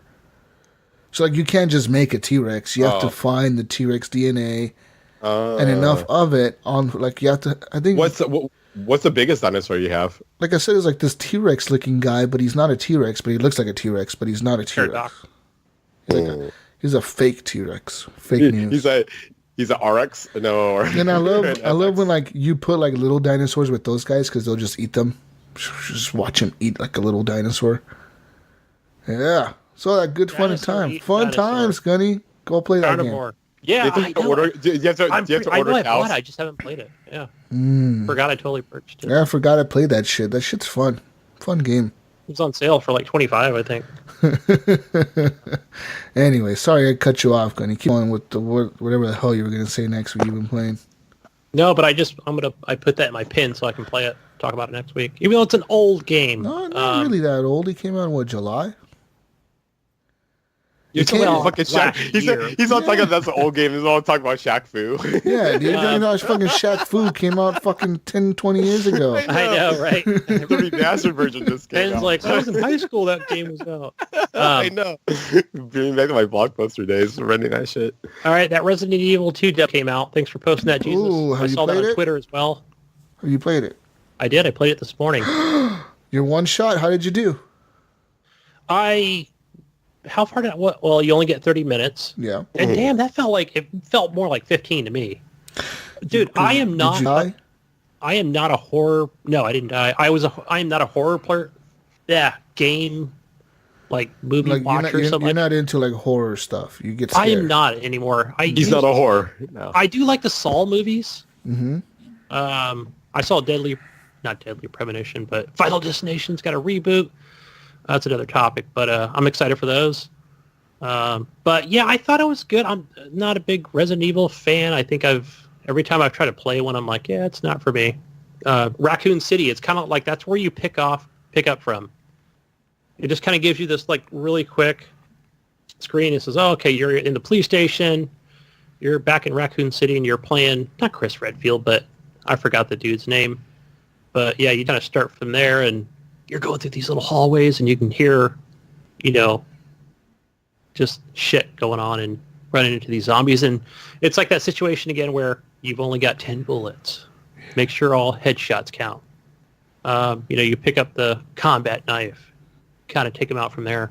You start off where do you start off in this game? The police station, right? Raccoon City. Yeah. Yeah. I do like the exploration of it. I did enjoy that part, but yeah, it was definitely white knuckled for me, where like everything's dark and you've got the flashlight and You like you know. you like looking down the hallway and you see a zombie like going Oh my across. gosh, man, that just kind of gets butterflies in the stomach for You me. see the And, zombie going like down the hallway. He's just like walking across. You're like, oh fuck, I gotta go down there. and I saw Michelle from VGO had posted on their Twitter as well, like, it's always a fat guy going after the vending machine. He wants a baby Ruth, you know? So it's like, it's funny when I actually saw him like beating on the vending machine. Like, I slowly went up behind him and thought I would like just take him out from there, but he went down pretty easy with a few knives to the gut. But then some of them are like, you can't do anything until it's that classic Resident Evil, till they stand up, you know, to start shanking them again. But it's pretty brutal, man. Like, you'll take them and just like combat knife through the head, but then you have to reach down and pick the knife up again. Are you gonna buy this game? Do you plan on buying this? You don't. Comes out I next don't week. know. 2 weeks from now. I don't know. I really don't. Yeah. Not that it I gives me haven't like played the kind of demo mad yet. I need to anxiety, try but it. it looks beautiful, man. Running in 4K HDR, gorgeous game. Yeah. It looks really good. I remember I watched some of the trailers for it. Like, the new graphics look really fucking good, dude. I remember the first time I played this game, I was 8 years old. Or something like that. I remember my aunt bought me a PS1, and then she went to the pawn shop and bought a bunch of games for me, and then one of the games was like that Dino Crisis game.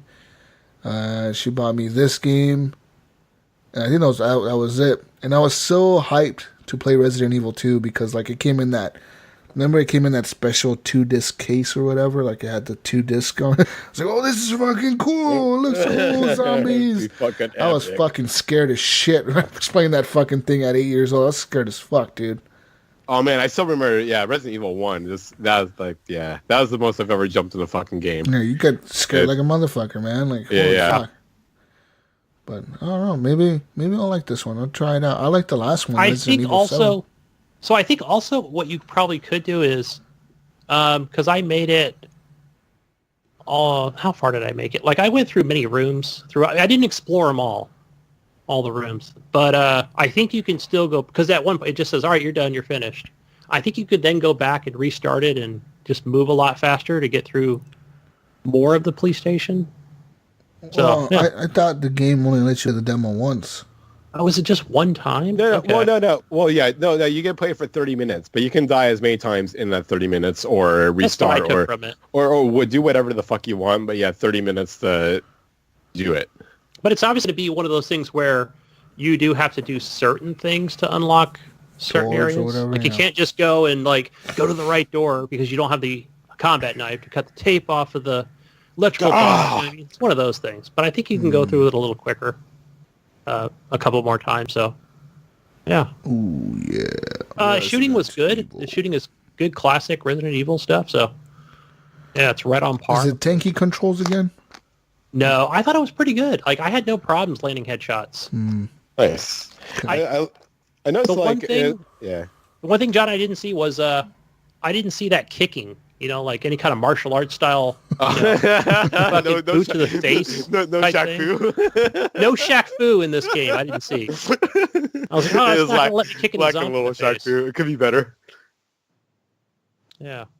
I think also on your D-pad you can have like these, like just quick controls to like your health stuff, but I haven't figured that out either. So anyway, go play it, guys.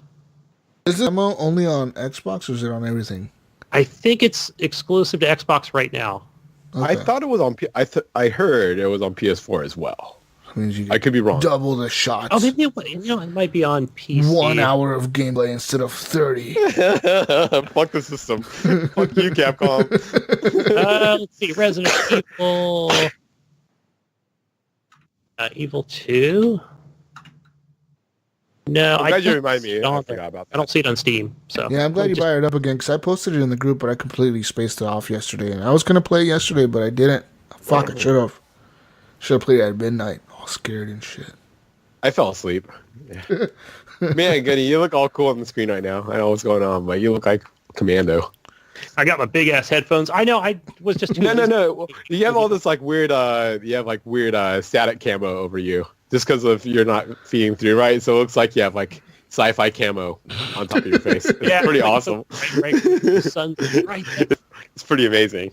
All right. What else I know I have you played? played a few other games, but I didn't put any on the list that I Okay. talked about. I can think of. Okay. Oh, Shadow Warrior. Shadow Warrior 2 I played. Is it as good as Shadow Warrior 1? Shadow Warrior 1 was fun, dude. Chopping people's fucking arms off and shit, and their heads and their fucking legs. You can do all kinds of crazy shit.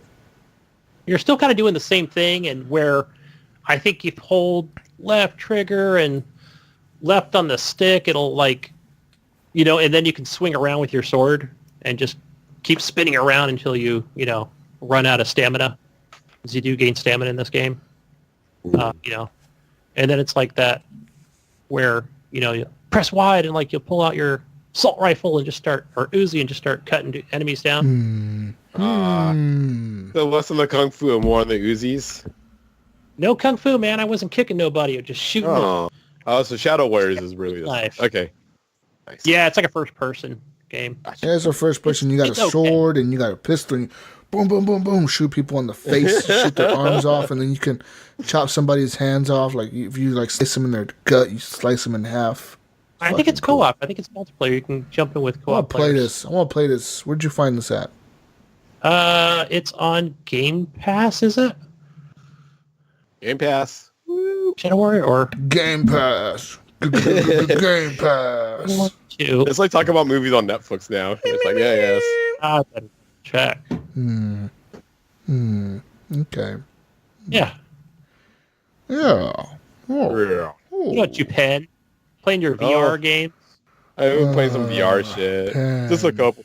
I've only played a little bit. I've been sick most of this week, so I was doing so much gaming during the holiday season or whatever, and then I just got the cold, the death, the plague, whatever, and just Dude, I'm getting the death plague. I could feel it, like when you feel it when you're like your chest and your throat. It's starting for me right now. Like today's day 0. But yeah, I felt it took me out of gaming for like a week, but I squeezed in a little bit of gaming. My earliest memory of gaming this week was Jesus playing some Wipeout. That was pretty fucking fun.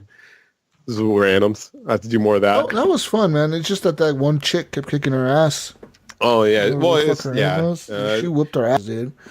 She was the host. She was obviously like a better player. Like her rank was like what 50 something. I was level 1. It was just frustrating because it was just the same map over and over and over and over again. So she knew it so well, dude. Like I remember that third or fourth race I found, like I was ahead of everyone, dude. Like I was in first place. I saw you at first, yeah. And then all of a sudden she like took me out with like that stupid like that thing when you shake the whole track and like the whole track like goes up and down. It's the big wave. Yeah, that thing screwed me up, dude. Blew me up. It just sucked. Man, I can only imagine Gunny in that game though. Like Gunny, it's fucking crazy. Just like it's Wipeout Omega or whatever on the PS4. And they have the whole game they made in the VR as well, including like the multiplayer and shit. But yeah, you're flying around those like futuristic hover cars, looking all around. On PS1 single player, obviously. Oh man, but yeah, just imagine the game all all futurized and in VR. So like you'll feel the vibration of a car coming up on you, and you look over, you can look behind you and see that fucker right on the side of you, and you're like, damn, and then you start bashing into Jesus, and you hit him into a wall, and then you go over and circle over. And man, it's pretty amazing. Like just looking around at everything around you. How's the audio on that? Oh, it's beyond good. Yeah, like I said, you could feel, you could hear like the vibration of the other ships like engines coming up, and you're like, fuck. You have to go around it, and the music's really good. Like they basically, it's like club and drum and bass. So but the club is all really good 4/4 shit, and then the drum and bass it's all over the place, but it's drum and bass, but it's a good variety of it. Even teetering on the edge of some breakcore shit. But yeah, I definitely recommend that game. I've been playing in the state I've been in. I've basically just been playing Kingdom 2 Lands a lot, or 2 Crowns. Quite a bit still. I haven't progressed very much further. I've just been playing with I've been trying to get other people into it. So I've just been playing like the beginning over and over and over again. So it's been kind of fun. And then fucking just a lot. In preparation for Titanfall 3, since they announced that's officially coming, I guess hopefully sometime this year. I just am staying to my daily regimen of playing a little bit of Titanfall 2 and a little bit of Titanfall 1 every day. Nice. And the game's still going good. So I love it. Great game. Titanfall 3, 2019 Game of the Year. Yeah, calling it, right? Okay, yeah, just throwing that out there right now. But yeah. But your predictions, John. When will it come out, or when will it be announced? Oh, okay. This is why. Oh man. No. When will it be released? Okay, I know. Okay, so I've been giving this a lot of thought, and so basically, Respawn announced that they have the 2 titles coming out this year. One of them is definitely the Star Wars. I see Star Wars being more of a holiday game. Absolutely. So that one's probably going to take more. Yeah, like November, December, or October. Yeah, either one. Yeah. I got to get it out well before Black Friday. But I think that's a good point. But I think because of the movies, I think it's going to be like November. I think it's going to be the first part of November. It's going to be the Star Wars game. But I think it's going to be the first couple weeks of November. Titanfall 3 has really gotten me thinking like hard. I think that one's either going to be like a September release, unless I'm like pleasantly surprised by like some odd-off April release, because they've had a production team working on it. Like they've split their studio into 3 teams, so they've been busting that out, and then they did a bunch more hiring for it. So I don't know what phase they're in it, but they're kind of a quiet company anyways. They never really like show off. So that game could come out like in September, but man, if I was surprised in April, it would be like the best 420 present ever. So I don't know. I'm basically just waiting for that. But anyway, about it, this year's gonna be good for me. Like with that, and then like Gears 5 and shit. I'm just it's like the year of John. I just can't wait for all this shit. But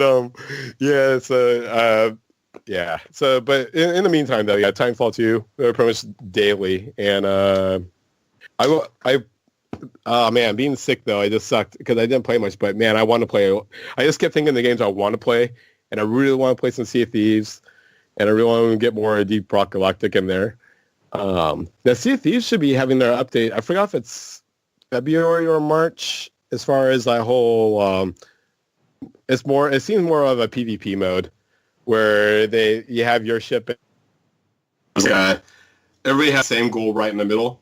Oh fuck. Yeah, you're just your audio. I know it turns off, right? Yeah. I'm talking about fucking Sea of Thieves. Yeah, there we go. Yeah, my battery's like, fuck this conversation, I'm out. So, all right. Yeah. So, anyways, that's about it. Yeah. Hey, John, you know what I want to tell you was, you know how people talked about this year about, and since you're such a big Gears of War fan as well, with Eric, is, a lot of people talked about A Way Out, either Jesus being on his top 10, and other shows that I've listened to that it's in the honorable mentions, and how, this is something they don't do very often as far as a co-op game. And one thing that kind of it reminded me of was playing co-op Gears of War 2. Oh, I know. And not to say that they're the same game, but I just thought I definitely can relate to that as far as, it's that 2-player, you have to help each other to just get through that game if you're playing it that way. Well, the Gears was always like Gears 1, Gears 2, and then the Gears 5 was all about like the 2-player you really had to help each other in spots, but it was always co-op. What I'm kind of bummed about on the Gears is I really liked Gears 3 and Gears. Wait, did Gears 2 do it also? But I know Gears 3 for sure. But that's when it went 4-player. Yeah. As the 4-player co-op is, and that kind of lost me. That lost me personally. Oh, okay. There was only so much ammo, and I was like, fuck this, like. Oh man, for me it was just like the thing that you're going through. I just thought the fact you're going through like a movie-esque like action movie with 3 buddies, like whereas 4 of you going through it together was just amazing. And so with Gears 5, it seems with Gears 5, they're kind of going away from that and still keeping the 2-player, but maybe adding like open world elements instead. I mean, it could be all right, but I wouldn't. As an old Gears fan, I wish they would, and it just went back to the Because Gears 4 seemed like they were just doing the graphics push. So I could understand just doing 2-player co-op and not pushing for a player co-op. But it seems like Gears 5 they should have. But I guess whatever fucking Gears they come out with on the next whatever the Xbox 2 is or whatever it is, then yeah, well, funny, right? Yeah. Yeah. That will be probably like a 4-player co-op shit. I hope. But anyways, well, we'll see what they do with it. That's definitely always one of their big budget games, so they're going to go crazy with it. Yeah, I was simply reminiscing about that. I just thought about that moment when, I love multiplayer. I don't like single player games, but I love like multiplayer story co-op games. If you can go through the whole campaign but with a buddy, then it just makes it so much more fun. Oh, yeah, yay. More buds. Yeah. Okay. Well, move on here, guys. Another game I played this week, real quick. I just want to mention that it almost killed me. It's Beat Saber. Nice. Beat Saber, dude. It's such a hard game. It's probably the hardest VR game I've ever played. Ever. I've been too sick to play that. Even think about playing Beat Saber. How do your arms feel, Flappy? I'm at what campaign level? I'm at 16 now. He can't lift his arms because they're too buff dude, right now. There's just no, dude. Like there was one mission where like you had to get like a 60,000 points or whatever. So like I was able to get that, but on top of that, you also have to move your arms 900 fucking meters, and like there's no way, dude. Like I literally tried that same thing for like 40 minutes, and I was like, my arms hurt. They fucking hurt after I was done with that. I was like, holy shit, I can't believe I finally beat this. And then I get to the next level, and it's like, oh, in this one, you can't miss more than 3 times. Like, what? And it's like, oh, and on top of that, the song is going to come at you faster. And on top of that, we're putting this on harder difficulty. So I was like, yeah, no, it ain't going to work out for me. It kind of reminds me, I forgot another honorable mention. I've been playing this game called Little Star on the PSVR. Yeah. And man, my arm hurts fucking bad too. It's just like all these women coming at me all the time and I don't know what to do. Oh Jesus, it sucks. But yeah, man, fucking that shit's intense. Anyways, let's get on to some news. It's news time. Move on to some news. For you. And Fortnite news. Let me pull up this article right here. Are people still playing that shit? Fortnite being one of the biggest games this last couple of years. There's a person that's one of the creators of Fortnite called Tim Sweeney. He is now going to buy a forest in the state of North Carolina. Yep. He's buying a forest, Gunny, because he fucking can. Damn. He says he wants to buy an entire forest and prevent anyone from chopping the trees down. So he's doing it. Good. He is now buying, he's already purchased 40,000 acres of land, which makes him one of the biggest private landowners in North Carolina. And North Carolina, I roll over there. Yep, and Kick them rednecks out I mean, of there. he's saying that he's not letting anyone chop down his trees. It's private property. He owns the land. Oh, I heard about this. He's not letting anyone chop the trees down. Save the trees. It's now a sanctuary, I see. Yeah, pretty much. A fort. He's gonna say, I know he's gonna start holding real life Fortnite things over there. Invite like 100 kids. Battle Royale. It's on this area. In the woods. Who? Come on. We'll be the owner of Fortnite. Oh my god, dude. Okay. Do you think? What? Do you think if in real life he said, "All right, I want 100 people to come to this 40,000 acre fence around this, like an electrified mega fence that no one can escape." That's gonna slowly close in on you. And this fence is this fence will slowly close in on you or something. Okay, but no. The fence won't close in. What they'll do is they'll light a fire around the forest, like in a circle, and the fire will close in, right? Like after. After the first 5 hours, the fire will start and it'll start closing in. But one person has to make it out alive. There's no duos. There's no parts. One person has to make it out alive. The last person who makes it out gets to own Epic Games or whatever. How many people do you think would sign up for that? Take my position. I know, it'd be awesome. It'd be all. That would be insane. And that's how you get that shit on TV. Yep. 1,000 people. Like, signed you up. thought I was doing this for the environment. I'm burning the forest down, motherfuckers. It's all clearing out all these animals. Get the fuck out of here. I mean, that would be insane. That would be insanity. Would you guys sign up? Maybe. No, Yeah. I don't care Would about you, Fortnite. or would you watch it on TV? I would watch it. I would bet on it. I would never sign up for it. I'd drive up to Reno or go to Vegas and put some money down on it. Yeah. Put money down on your favorite contestant. I'm on Team Jesus. I'm not going. Fuck you. I'm not gonna be there. You're gonna lose a lot of money if you bet on me. I ain't showing up. It'd just be like if I was on that show like a normal Fortnite, I'd just find a bathroom somewhere and hide in it with the door closed until the game's over. Just like real Fortnite. Amazing. Yeah. It would have been a golf course, a couple golf courses, a hotel and a spa, 1,050 homes. Amazing what you can do with money that you have. And yeah, I'm glad he's preserving. Yeah. It's kind of cool.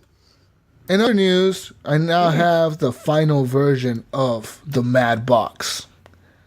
It doesn't look like anything like the last one looked like. This looks more like a Wi-Fi router, almost like one of those like Nighthawk routers or something. It's not vertical anymore. It's more of a flat system, and yeah, it's gonna have a screen in the front of it. And it's gonna be blue. It looks like they're going with the light a blue light blue colors on it. Yeah. I don't know what this company's thinking though, going up against the Atari box. I don't know what they're thinking either.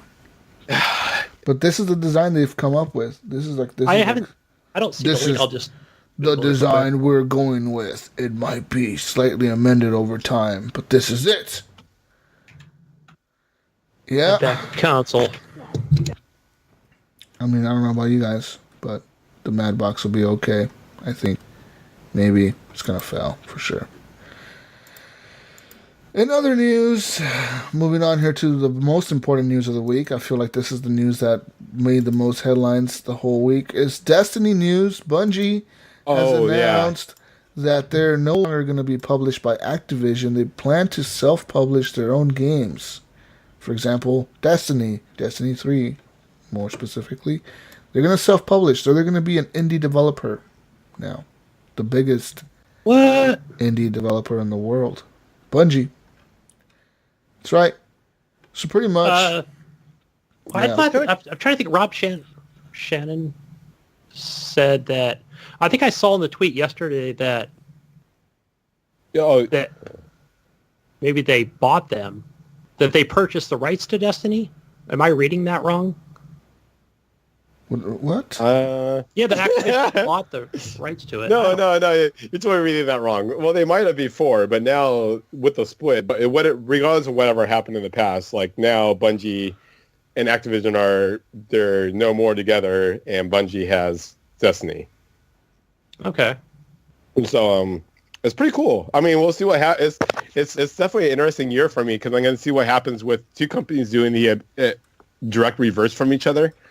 The two games I'm hella into. So with Destiny 3 is going to be the first time that, Bungie is going to be producing it without Activision's like direct help. And Titanfall 3 is going to be the first time Respawn's making Titanfall with fucking EA's direct, involvement. So it's going to be role reversals and it's interesting. I'm pretty excited for it because I felt some of the update like, man, so I've been really digging Destiny 2 a lot lately, but I have not, and I haven't picked up that fucking annual pass yet because I don't even know what it gets me. Like, it's not really lined out, and I'm just not gonna. I don't buy shit like that. So this is the first time they're trying it, and I'm not very happy. So, And, you know, if, we saw we if also that saw was in more a tweet, Activision, yeah, that could be good. you know, that they had that I can't think of who it was, if it was Activision or if it was Bungie that said, "Hey, we did not make anywhere near the sales that we wanted to on this last piece of DLC." Well, they haven't. Almost every Or if Activision that's just a game, marketing every ploy. Activision game released in the last year or two, has seen a decline in sales from what they thought they were going to sell. Right. Yeah. Their expectations Destiny are too high. 2, Yeah. Black Ops, World War 2, all those Yeah, games have expectations seen were just too a high. decline. Yeah, they set their expectations way too high, and I think it's a good move by Bungie to just be like, you know what, fuck this. I'm tired. We're tired of you guys. We're They tired don't of need. you. They don't need them at all. Yeah, we're tired of you guys gating our shit, telling us what to do or telling us how to make the DLC or whatever, how to monetize.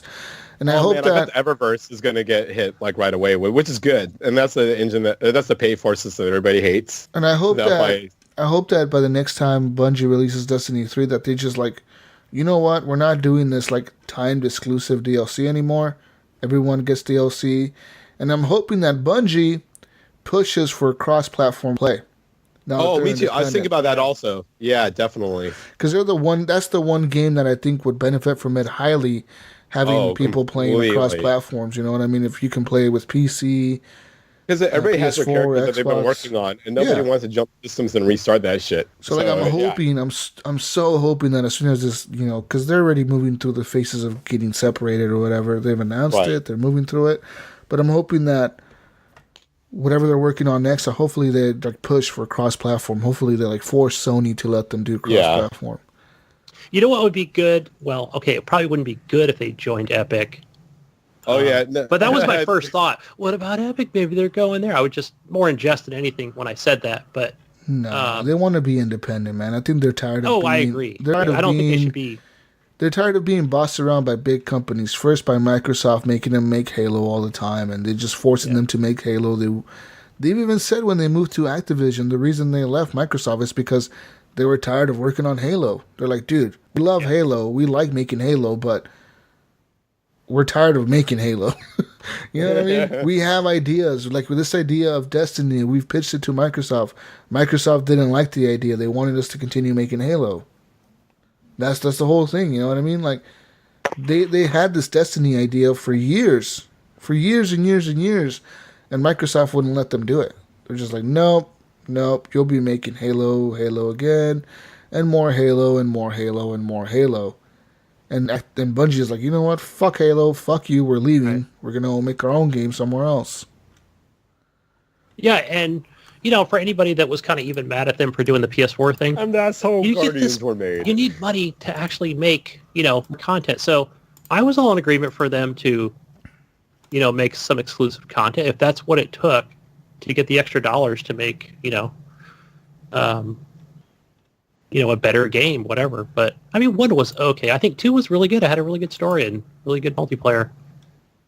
So, but now it'll be really interesting if, you know, like you said, Destiny 3, and they're going to get the support they need on BattleNet, and on consoles. And so, yeah, that would be good for them. I'd like to see them step up to the plate with cross-platform, and then maybe have Ubisoft come out and grow a pair and say, yeah, we want that too. You know, we don't want to, you know, we'd love to see that as well. So, good for them, man. Yeah. In other news, Amazon is reportedly working on a new game streaming service. These are the new latest rumors from the world. Is that Amazon is now working to offer a game streaming platform for video games via their Fire TV devices and streaming media players.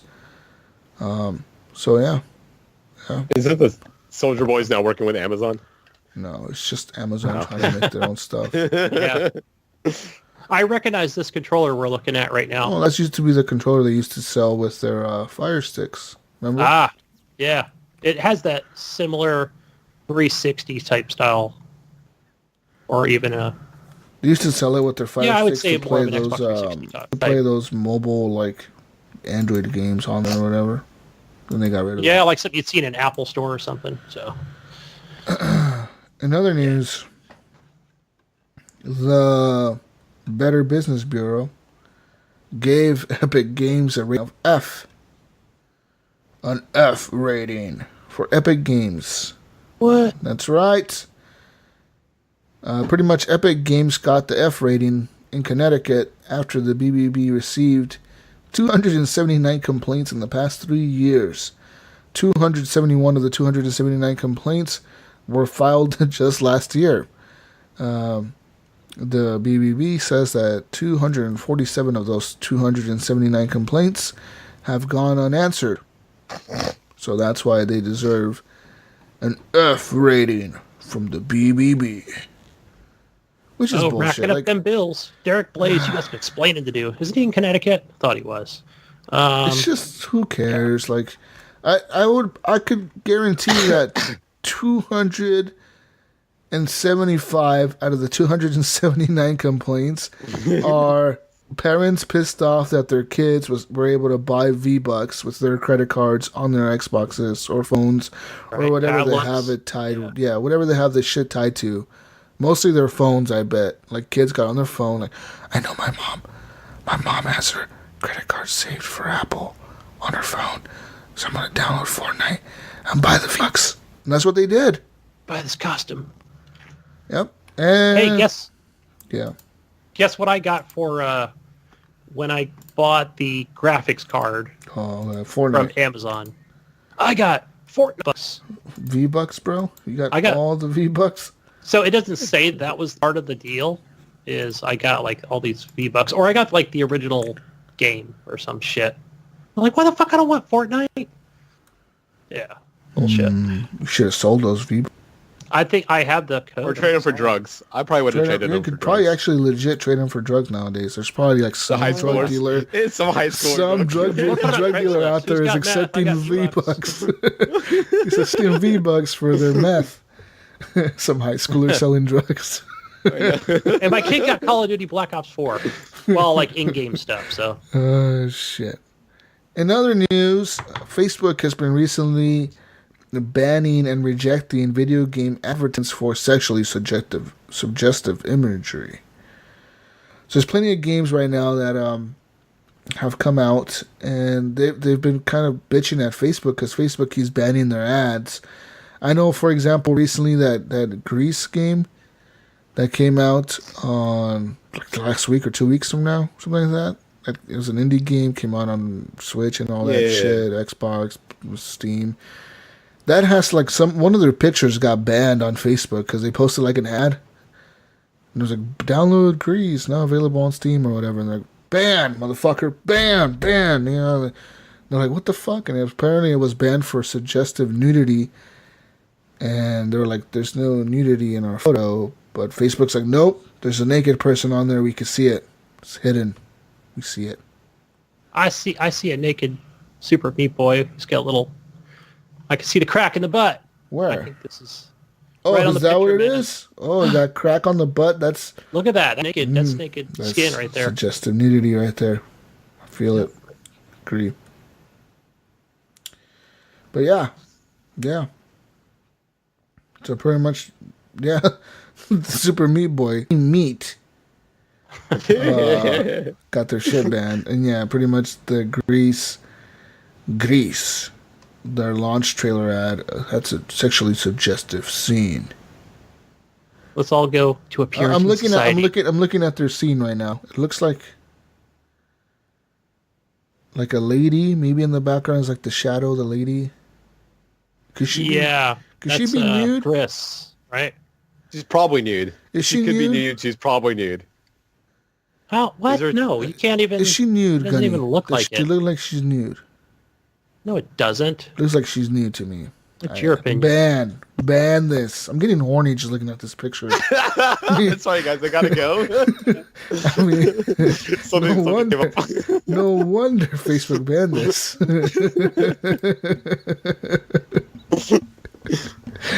I mean, there's other games I think we can say that are more... Yeah, I don't know. I mean, what are we going to start now? Just start banning? I don't know. Oh, they're going to ban all the fucking Dead or Alive fucking games from showing any kind of imagery. I wonder how this works in, like, maybe closed groups or private groups. I mean, do they just, like, they already know? Or is it just kind of like something that's just kind of out there for everyone to see, like, in public? Facebook? Who knows? Yeah, I don't know. But yeah, we'll see what happens with all that. Fucking Facebook being a bunch of pansies. Ooh, look at us. In other news, do you enjoy playing violent video games? I do. Then you cannot avoid military service. Oh man, That is the message South Korea is now sending to people. This says here it was gonna be that at home playing like oh man, I like that garden game. I can't remember what it's called, but it says I here gotta, that I gotta send this to my neighbors, prosecutors South Korean. prosecutors in South Korea are now investigating whether some men have sought exemption from military service because of playing online shooting games. I'm gonna tell my neighbor he's in the Coast Guard. Because some people are claiming that because of their religious beliefs, it forbids them from bearing arms. And that is a justifiable excuse to refuse duty in South Korea. You can say, like, look, my faith doesn't let me use weapons. So, like, you cannot put me in service because I can't use weapons. playing violent video games. But yeah, like, what? they're saying, yeah, motherfucker, we see you online. Motherfucker playing Call of Duty. What are you doing? You've seen people, like 20 people in an hour. Like, what? That's bullshit. That sucks. Yeah, no. It says here that the ruling has come after a long fight by many of Jehovah's Witnesses that are pushing back against the country's stringent military service law, under which all men between the ages of 18 and 35 are now required to perform at least 21 months of service in the South Korean military. So you got to be at least 21 months of service in the South Korean military to be in that country. Years. Almost 2 years. Oh, years. Yeah. A year and a little bit over a year and a half. Year and 9 months. Yeah, something like that. Yeah, you'll be fine. Don't worry. I can see if they just kind of like just said, what war is South Korea fighting anyways? But even if they just said, I don't know, military shooters, like, is that a bad thing? It's probably just some people don't want to go into it now. Yeah. Like, holy shit. Yeah, like, that was terrible. Yeah, no or way. I only play Kirby All-Stars. Or North Korea is crazy. We don't want to go into war. Like, I know. No, Fortnite. Hey, Fortnite syndrome. But to that point, guys, I mean, when I worked at Brinks, we've had some people come in there, and either they went through the training, which is only a couple weeks, and just I don't like guns. You know, like, what are you doing working here? You know, so yeah, there is that. So nip that in the bud right away. In other news, a mother said that she was shocked over a video game found in a video game console meant for kids. Oh, yeah? It says a game meant for kids was full of explicit images. Jennifer Lee said that she purchased the game at Opry Mills Mall. The Christmas gift was something Lei and her 12-year-old daughter could enjoy together. My whole point of wanting this was so I could school her on some Mario, laughed Lei. When Lei fired up the console and went down the list, she found a game with the name We Can't Tell You and content that has to be blurred to share. Awesome. The game showed animated genitals of several characters, including Ronald McDonald. Are we talking about Ronald naked? The game was also filled with other phallic images. She said, quote, seeing Ronald McDonald, I was pretty shocked. It shows the kid's tent, and there's two kids laying there seemingly naked, looking at a book that says pornography. You go through the levels. The kid is still naked. I was like, this can't be real. Is this really happening right now? The levels you click on, they're very phallic. Says a friend said he bought the Super Mini SN-02 for Lei and her daughter from the retro games kiosk at Opry Mills. So pretty much like they bought like this knockoff Chinese fucking... You know, like one of these like $2 consoles that are sold for like $20 or something. Suja Boy did it. I'm looking at it right now, like the box, they showed the box of like that the thing came in, and it says Super Mini SN-02. And it says built-in 821 classic games. And it looks like the Super Nintendo Entertainment System, because even like, it has like the same style marketing looking on it, like it looks like the branding, and it looks like the console almost. It just doesn't have like the slot on the top. Well, it looks exactly like a Super NES too. Yeah, that's what I'm saying. It looks just like it. It just doesn't have like the Nintendo markings on it or whatever. Right.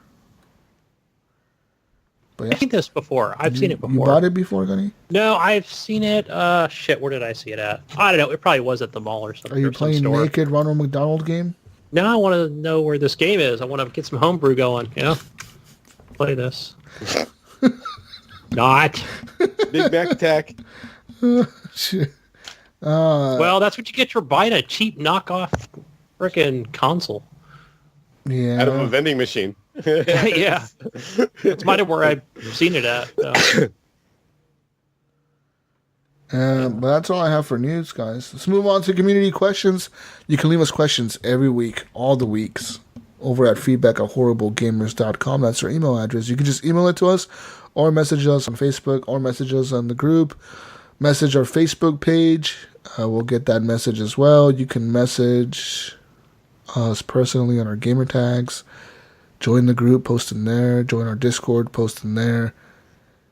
We're pretty much giving you like every option in the world to send questions in. We're working on courier pigeons. So you can send them in that way. Anyways. We have many ways. Just ask Questions. Brian Get your fucking questions, Gunny. Questions. Go. Send them in like Brian Telt Jr. asks questions. And he says, okay, he has a question. He says, okay, so me and the wife were coach co-op, Kingdom 2 Crowns, like Johnathan Hall, Couch Jesus. Co-op. Couch. He meant couch. Couch co-op. Got me hooked. Next thing we knew, we were 4 hours had passed, and it was time for work. Question is what's the longest amount of time you have passed gaming that you didn't notice it was that long? How much time? Man, I don't see it. Does Brian speak English? He speaks He Canadian. speaks Canadian. Is that like It's fucking broken ass English? Oh, it was a little translated through old man Gunny. This is like some weird fucked up English that I'm not understanding very well. What's going on right now? How much time has passed? How much time have you just like gotten yourself immersed into a game, right? And you are like, fuck, I didn't realize 8 hours have passed. Or happens to me all the time with Civilization Revolution. That game I could play for like 6 hours straight and not know the time passed. Pretty much all those types of games are like management games, like city management, city skylines. It'll probably happen to me with like XCOM 2. You get in there and you just don't realize how much time is going by. And next you played so many hours of it. I think one time I played PUBG for like a whole day straight. Almost. Well, I'm not saying like 24 hours, but I'm saying like maybe like 12 hours. got to eat or this or No, I mean, I'll take breaks. I'll eat and do all that. But like, I'll just keep playing it. And then like, it's like 11 o'clock at night and I'm like, oh, it's probably like 7:30 in the afternoon. And I look at the clock and I'm like, oh shit. Oh fuck. It's almost tomorrow. I've done that playing, recently I was playing, I don't think it was like a lot of time, but it was that original Hitman. I have Mondays off and I'm like, I'm going to game today. I'm going to get my housework done and do everything to do that I normally would be. I'll tell myself I'll do laundry or something and I don't do laundry because I'm like, I forgot to do laundry. I just forgot. And then I almost forgot to pick the kid up at school. It was like, they're calling you from the school. Come where pick did up 4 your kid. hours go? But then I could remember playing Dragon's Dogma back on the 360 and, taking one of those weird naps at like 7 o'clock at night, waking up at like 10 o'clock at night, and playing Dragon's Dogma. I'm like, is that the sun coming up? like, holy shit, Yeah. I thought it would be like 2 in the morning. It was like 6 in the morning. Yeah. Have you ever played a game up to like the time you have to go to work? Oh man, I used to deal with Gears 1. So early. Gears 1, I would cut myself and I cut myself off just to make it. When I was younger, I used to do that shit with school all the time. I would be like, I want to stay up all night and go to school, and then in fucking class, I'd be fucking half asleep. Wake up! And, oh shit! Oh yeah? Question? What are you asking me, motherfucker? Yeah, I used to do that shit all the time, man. Pass out in class because I'm too sleepy because I stayed up all night playing Call of Duty Modern Warfare 2. Oh, good times. But then we were able to stay up longer. So. I could see how Kingdom 2 Crowns could be that type of game, though, man. Because that game is slow, man.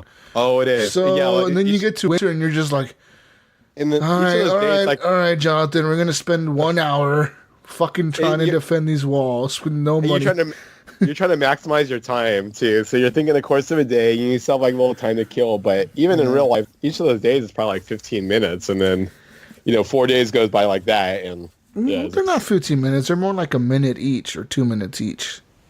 Because it's going by constantly. Yeah, but like when winter comes, winter takes like maybe 20, 30 minutes to go through the whole winter phase or whatever. That's when we're struggling. That's when we're like, fuck! We need to stop being winter already. Yeah, fucking fish. That game's so good though, man. I should play that with my brother since he... I didn't even know it was couch co-op. So I might even try to get... I don't even have it downloaded. It's like, man. Get your wife to play it, Jonathan. Yeah, I might check that out. Because, yeah. She's going to be like, this shit is boring. This shit's fucking boring. Yeah, probably. We've been playing fucking Life is Strange. We've been going through all those in order. I saw you the other day. You're like, Chapter 3, Episode 3, Chapter 5. I'm like, what the fuck is Jonathan doing right now? What's he doing? I play the prequel or the Before the Storm is super slow. Like I just feel like I'm just clicking the button for. I mean, I'm living the life of a lesbian teenager, but I'm just clicking the button to go through it. I'm not making too many choices. Right now, I'm halfway through episode 1 of the first season, not Before the Storm, but the regular Life is Strange. Yeah, and because I was gonna start with Before the Storm, but like. I read it on Reddit, like, it's better to start with season 1 and then go to Before the Storm because you'll get, like, a lot of the hints they're dropping in Before the Storm. You understand the story a little bit better, even though it's a prequel. You understand, like, the things that they're saying or what they're referencing to in season 1 or whatever. And, like, that's the way people say to play it, so I'm playing through that. And, like, those people are fucked up in that school, man. I'm at that school. I'm like, these people are just pieces. Like, fuck that chick, that rich bitch or whatever. Like, I know. Fuck her, dude. I straight up like took a picture of her with paint all over her. I'm like, yeah, bitch, fuck you. I'm making my character. What's her name? Isn't her name Max or something? Max. I don't think it's Max, but I just woke up. I can't forget her. I think her name is Max. But anyway, I'm making her like a total fucking bitch. Fuck these people. You don't care about none of them. Yeah, I keep trying to. Me and my wife, we made a conscious decision. Like, it's like, do we want our character to be like kind of nice and going with it, or do we want her to be like just a bitchy teenager? And we went with bitchy teenager. And every time a nice choice, I'm like, fuck, I shouldn't have did that. Damn it, I messed up.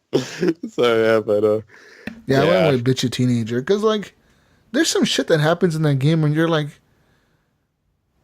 how did that end up the bad way? I thought I made the good decision here. You know what I mean? Oh, like, man. For example, one of the scenes in the first episode is where like the security guard at the school was kind of like bullying one of your friends or your best friend or whatever the fuck she is. Like the only girl you talk to in the whole school.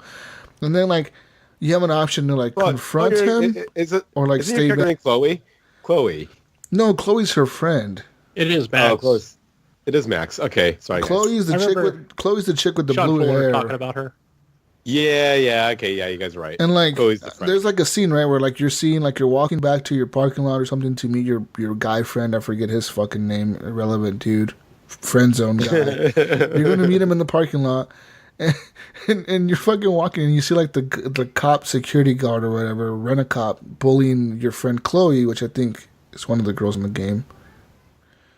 And like, you have a choice to like confront him and tell him to like back the fuck off, or like to like just sit back and watch him do it and then don't do nothing. And the first time I like sat back and didn't do nothing, she like walks by and she's like, "Thanks so much, Max, for fucking helping me, you bitch." And I was like, what the fuck? What the fuck, you bitch? So I rewound time and I intervened the second time, and it's like, she's like, "You shouldn't have done that." I'm like, what the fuck? Fuck you, you know, funny. like I guess that's life. Yeah. Like, the first time I didn't do it, you were mad at me. The second time I did it, you're mad at me, so fuck you. You know, like I don't understand that. That's bullshit, dude. So it's like one time you're all beating her up yourself. You help the cop beat her up. It's a cool game though. It's interesting. Yeah. I like it. Anyways, next question. Next one from John Jerome. He said he's been listening to a lot of Game of the Year podcast and was wondering what game series would you label as greatest of all times? For example, Mass Effect, Halo, God of War, Forza. Thanks for putting Forza in there, John. Because that would be maybe not number one, but Of all times, man, that's hard. I think Mass Effect. I never got much into 1, but 2 is amazing, and 3 is really good. I finished both of those games, Mass Effect 2 a couple times. I was pleased with the Mass Effect 3 ending. Yeah. I never played Did you ever play Andromeda? Andromeda. No, I have. I mean, Ryan's got it on Xbox. I haven't Good played game, it. So. dude. It's enhanced for the Xbox and everything, 4K and all that shit. Yeah. Oh, okay. Well, so when I did play it, it was all pixelated. I don't know if that was just when it first came out. It was kind of buggy, but I'm sure it's all fixed now. It's all fixed now. But I mean, that's mine, dude. Like Mass Effect, there's never been a game that I've felt more invested in Mass Effect ever since Mass Effect. Right, because you can go into 2, Yeah. and then it'll let you kind of pick choices from Mass Effect 1. Well, I played 1 and then I went to 2, so like it just carried my choices over, and like I thought that was cool. But like just the characters and the development of the characters, and like how you can see the people change from like the first game to the second game to the third game, and like how more like you become like closer to them the more you play with them. You know what I mean? Like in the end, dude. Like one of my favorite parts of Mass Effect 3 was in the end, like right before you're gonna go fight all the, what are they called? They called the Reapers? Is that what they're called? Yes. Yeah, you're gonna go fight the Reapers on Earth, right? Because they're like literally attacking Earth. They're gonna show up and fuck Earth up and finish the world. So like humanity's getting all together with like all the aliens in the fucking galaxy to fight these Reapers. And that like one of the last missions you do is like you go back to the Citadel. And you're just like kind of partying with like all the different characters, and you kind of just you kind of have like a moment when like each one of the crew members, right? Like you talk to Drac, and then you talk to like the Garrus. What's his name? Is Garrus something like that? The alien guy, Garrus. cop, the Garrus guy, and like you're shooting with him, you know, like. And you're kind of talking with him, and you're shooting the sniper rifle, trying to hit targets, just bullshitting with him, talking about like the past and all the shit you went through in the past, and you know, you're remembering about like your old friends that died in the game. You know, like the dude who died in the second game, that weird alien-looking guy who died. Was it Morty or what's his name? What the fuck was his name?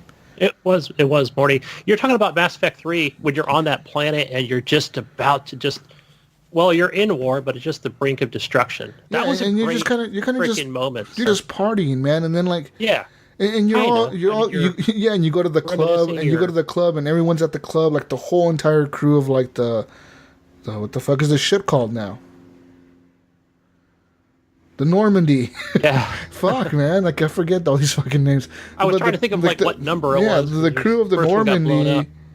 Yeah, the crew of the Normandy is all at the bar, and everyone's just partying. They're like, Commander Shepard! Everyone's just fucking just partying, and like, you know, like this is the last hoorah, like before, like, you're probably all gonna die in this one mission, you know what I mean? And like, then it gets to the end of the game, and you're like, when you're going in there, and you're like, you see like all the ships from like all the race of all the aliens just coming in at once into the Earth orbit, and you're like, oh fuck, like there's so many Reapers down here, you know, like 50 of them on Earth just destroying everything, and you know, people are crying and people are asking for help, and that whole shit, dude, was very emotional. It was fucking awesome. Just the whole way they pulled that off was so cool. I fucking loved every moment of that, dude.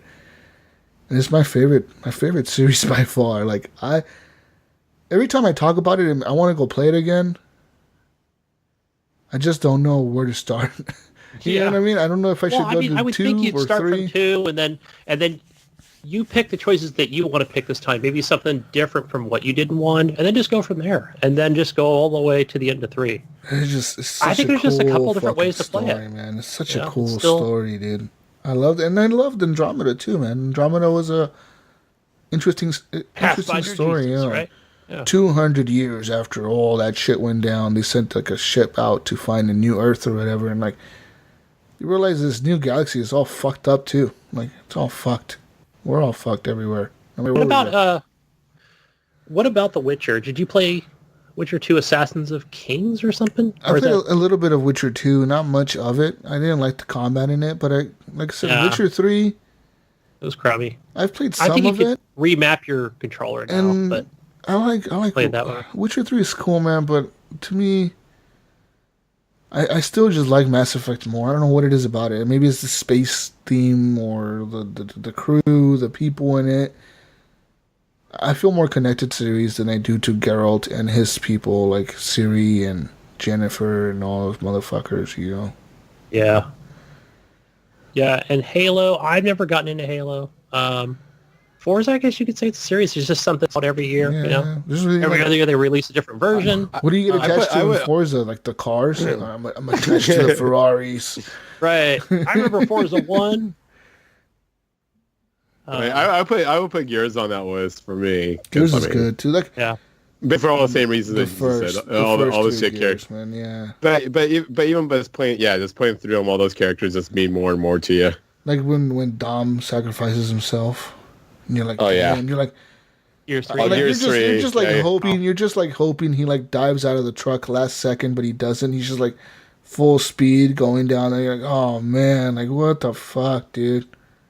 Yeah, I may have mentioned that I listened to the book on Audible. I listened. I didn't read it after Gears of War 3, you know, and talking to Dom's wife, and it's just really good. Man. It's a good series on Audible, and same Halo, same thing, same producer of the books as well. It's a whole series. That series would be like such a cool movie. They could make a really fucking cool Gears movie, dude. They made all these other stupid ass movies like Pacific Rim and shit. Why not just make a fucking Gears movie, dude? I know. You know what I mean? Don't even make it about like Marcus Phoenix or anybody. Make it about like another squad. Like make up a squad. Or Echo Squad. I mean, even if Microsoft had to take their name off of it, if people actually played like fine, you know? Get Peter Jackson to do it. It'd be fucking awesome. Yeah, there you go. make a new squad. Call it whatever. Fox Squad or Delta Squad. No, not Delta, because that's what Marcus is from. Make it like some other stupid name. Beta Squad. Beta Squad. You guys are the misfits of the cogs. Squad Scooby. Let's go. And like, just have them doing like, maybe like do like the part of the Pendulum War, whatever the wars that they were fighting between each other. And then like have it where like they show D-Day happening and like, you know, these guys getting called into service and all this shit. Be cool. The squad leader is like one of Carmine Phoenix's brothers. Oh, there you go. And he dies. He dies in the movie, like some stupid ass way. You know he's gonna die the entire time. And then like he mentions like, I have 6 little brothers. They're so all proud of them all. Carmines. They're all go-go. One of my brothers just joined the other day. So proud of my family. We're all gonna make it big. Can't wait to see them all after all this war's done. Oh, family barbecue. It'd be cool, you know what I mean? Seeing all that happening or whatever, like that would be interesting. That would be interesting. Yeah, it would be. But they would never do it because I think it's just. I thought what's the thing was fucking making a too much money. Gears movie. Well, they keep saying it and then they keep delaying it. Like, no, we're not making it. Or no, we're not. No, we're not. No, well, I was a little upset because what's his name? The dude behind the crazy dude that does Gears. Why can't I fucking remember his name? I could just picture him with a chainsaw. He's like the guy that goes and talks about him all the time. He made on Lawbreakers, and then he did all that shit. Cliffy B? Yeah, Cliffy's always on Twitter. Cliffy V. Wasn't Cliffy V making it? Wasn't he involved in the Gears movie? But then I hear that he was making like a musical. So now I'm like, what the fuck, Cliffy V? Say on it. Cliffy V he's like a dude that you can't keep him like focused on one thing. I think he's just too impatient. He's just too like, yeah. I do whatever the fuck I want to do. Fuck you guys. And he just tweets about his hot wife getting hit on at bars. So it's like, I just want you to focus on this shit. You know, I follow Cliffy on there, and basically he said he's got a good relationship with him, and that they do lean on him for, you know, lore and information regarding Gears, but it doesn't sound like he's directly involved. Okay, that's probably a good thing, though. Actually, what you just said, the kind of eases my heart. So I hope it comes out all Yeah, right. he said they got a good relationship. That was his last tweet, or it's been his last several regarding that movie. So. Yeah, so I guess If it's going to happen at all. He can just work on his musical instead, so works out. Sure. New Broadway musical. And his Yeah. Sugar Mama. Broadway musical, sorry. Oh, I'm sure there's a lot more other series, guys, that we, didn't mention. We can go into for hours, but... there's plenty of series I love that, Yeah. that are just like insanely wonderful stories or whatever. People love God of War. Yeah, they do. People love Call of Duty. Yeah. Best series you got ever your Battlefields, made. your Calls, your CODs. Call of Duty. Yeah. Yeah. Next question. Last one from Mark Cox. He asks, what is your favorite breakfast cereal? There's so many Hey, you know good what? ones. You know what's really good is the Super Mario cereal. What? No, I hear that. My That's kid like loves it, Captain yeah. Crunch. I like Fruity Pebbles the most. That's the one that came like to milk. my mind first. Fruity Man, as a Pebbles. kid, I love cereal. It's just like I remember as a kid one day that like I realized I was drinking milk while eating cereal, and I just hate milk, so I just cut cereal out altogether. But I'll eat Fruity Pebbles dry like that. Oh, Cookie Crisp was really fucking good too. Yeah, Crisp. Cookie Crisp are good. Yeah. Yeah, Cookie Crisp, Fruity Pebbles is up there with like one of my favorite Captain Crunch is ones. pretty fucking good too, though. That's what No, we're about, actually, though. it's just like, no, I'm not into Captain Crunch. Trix was really good. Trix is good. Trix is Yeah. good shit. I'm yeah, down for fruit- just some plain ass Don't Cheerios. say- I was about to say, Like, I like cornflakes. No I know. I had sugar. cornflakes I know. for breakfast this morning. I was thinking Frosted Flakes. I'm like, no, that's too crazy for Gunny. He's going the one below it. Yeah, the He's cornflakes. like cornflakes. I had cornflakes today. Yesterday was the Super Mario cereal. Do you like the basic ass Cheerios? Yeah, I like just the regular ones. That's so lame. Because dude. then I can add like a banana to it and throw in some sugar and kind of sweeten it up myself. Throw in a couple strawberries. Make it healthy. Honey Nut Cheerios, man. Who the fuck put strawberry? Oh, What man. kind No, of, Honey Nut's Honey- good. what I'll kind take of that one. fucking cereal Honey are Nut's you good. eating, Gunny? Gunny's eating like commercial cereal where he's putting fucking strawberries in his cereal. And You shit. gotta add It's like stuff to it. it's so Oprah. I mean, unless you're eating like a regular sugar. Again, if I'm eating the Mario cereal, it's just that and almond milk for me. yeah. Almond milk, yeah. You're like, I what? haven't. Unsweetened I almond forgot milk. Not a big sugar Yeah. fan. That sounds pretty good. Man, actually, a whole almond milk might reignite my real. You know, John, get the. Here's what I do. I'm a big sweet and low, saccharin, whatever. I know it's going to get me with cancer one of these days, but I think it's sweeter and it's just got less calories. I just buy the almond milk. Just buy any brand. Cool. Any brand of almond milk, unsweetened. Or you can get like the vanilla version, and it's got decent amount of sugar in it. And I'll probably get some fancy ass organic Oregon version. But the brand that I get, I don't. But I get the one that's already refrigerated, like not the one that's kind of sitting on a shelf and it's Oh, there no, for bomb totally. shelter. But yeah, because those have like preservatives and shit. You can't use that in your body. no, I don't buy those. I buy the ones that are already in the cooler. So if you go to Target or Safeway or Lucky's or whatever you got up there, yeah, buy those. Well, I got an Albertsons right next door, right across the street from my pot shop. So Albertsons, yeah, now it's in California. It's called Lucky's of California, because I think they might be back east or Pathmark and whatever Lucky. the name now. Same thing as Albertsons. Yeah. Same company, same shit. Yeah, you guys don't have Fred Meyer's down there either. It's called some other weird shit, like Sam's Club, I think. Or Yeah, we don't have Fred Meyer's. We got Costco. No, it's not called Sam's Club. Isn't it called like Kroger or something like that? oh, Kroger, Is yeah, Fred Meyer's, and we don't have them. yeah. Oh, you guys don't have those at all. No, Safeway owns the market here. It's Safeway, Northern California, and then Safeway has another brand called Vons, and that's Safeway. I remember Vaughn's. They used to be in Vegas growing up. I remember they went out of business in Vegas. Yeah, Safeway bought them up. So Yeah, there's Safeway. Safeway's not very. Safeway. They're not up very here. yeah, there's a couple Safeways. There's a lot of Yeah, Fred Safeways, Meyer. dude. I was Safeway in my town. every town has two here. So I don't go there. Safeway. Go to Raylan's and Albertsons Lucky's. is going out of business, right? They're the ones that went bankrupt and just went out of business. Yeah, I'm surprised to see the one over here. It takes me back to the 80s whenever I go inside of it. It's awesome. They all just shut down. They all got bought I up feel by like Safeway, dude. I know. I'm surprised to see one. I'm like, holy shit, it's an Albertsons. And yeah, Hey, do you I don't guys know. have these? I think they're called Walmart home stores or something like that.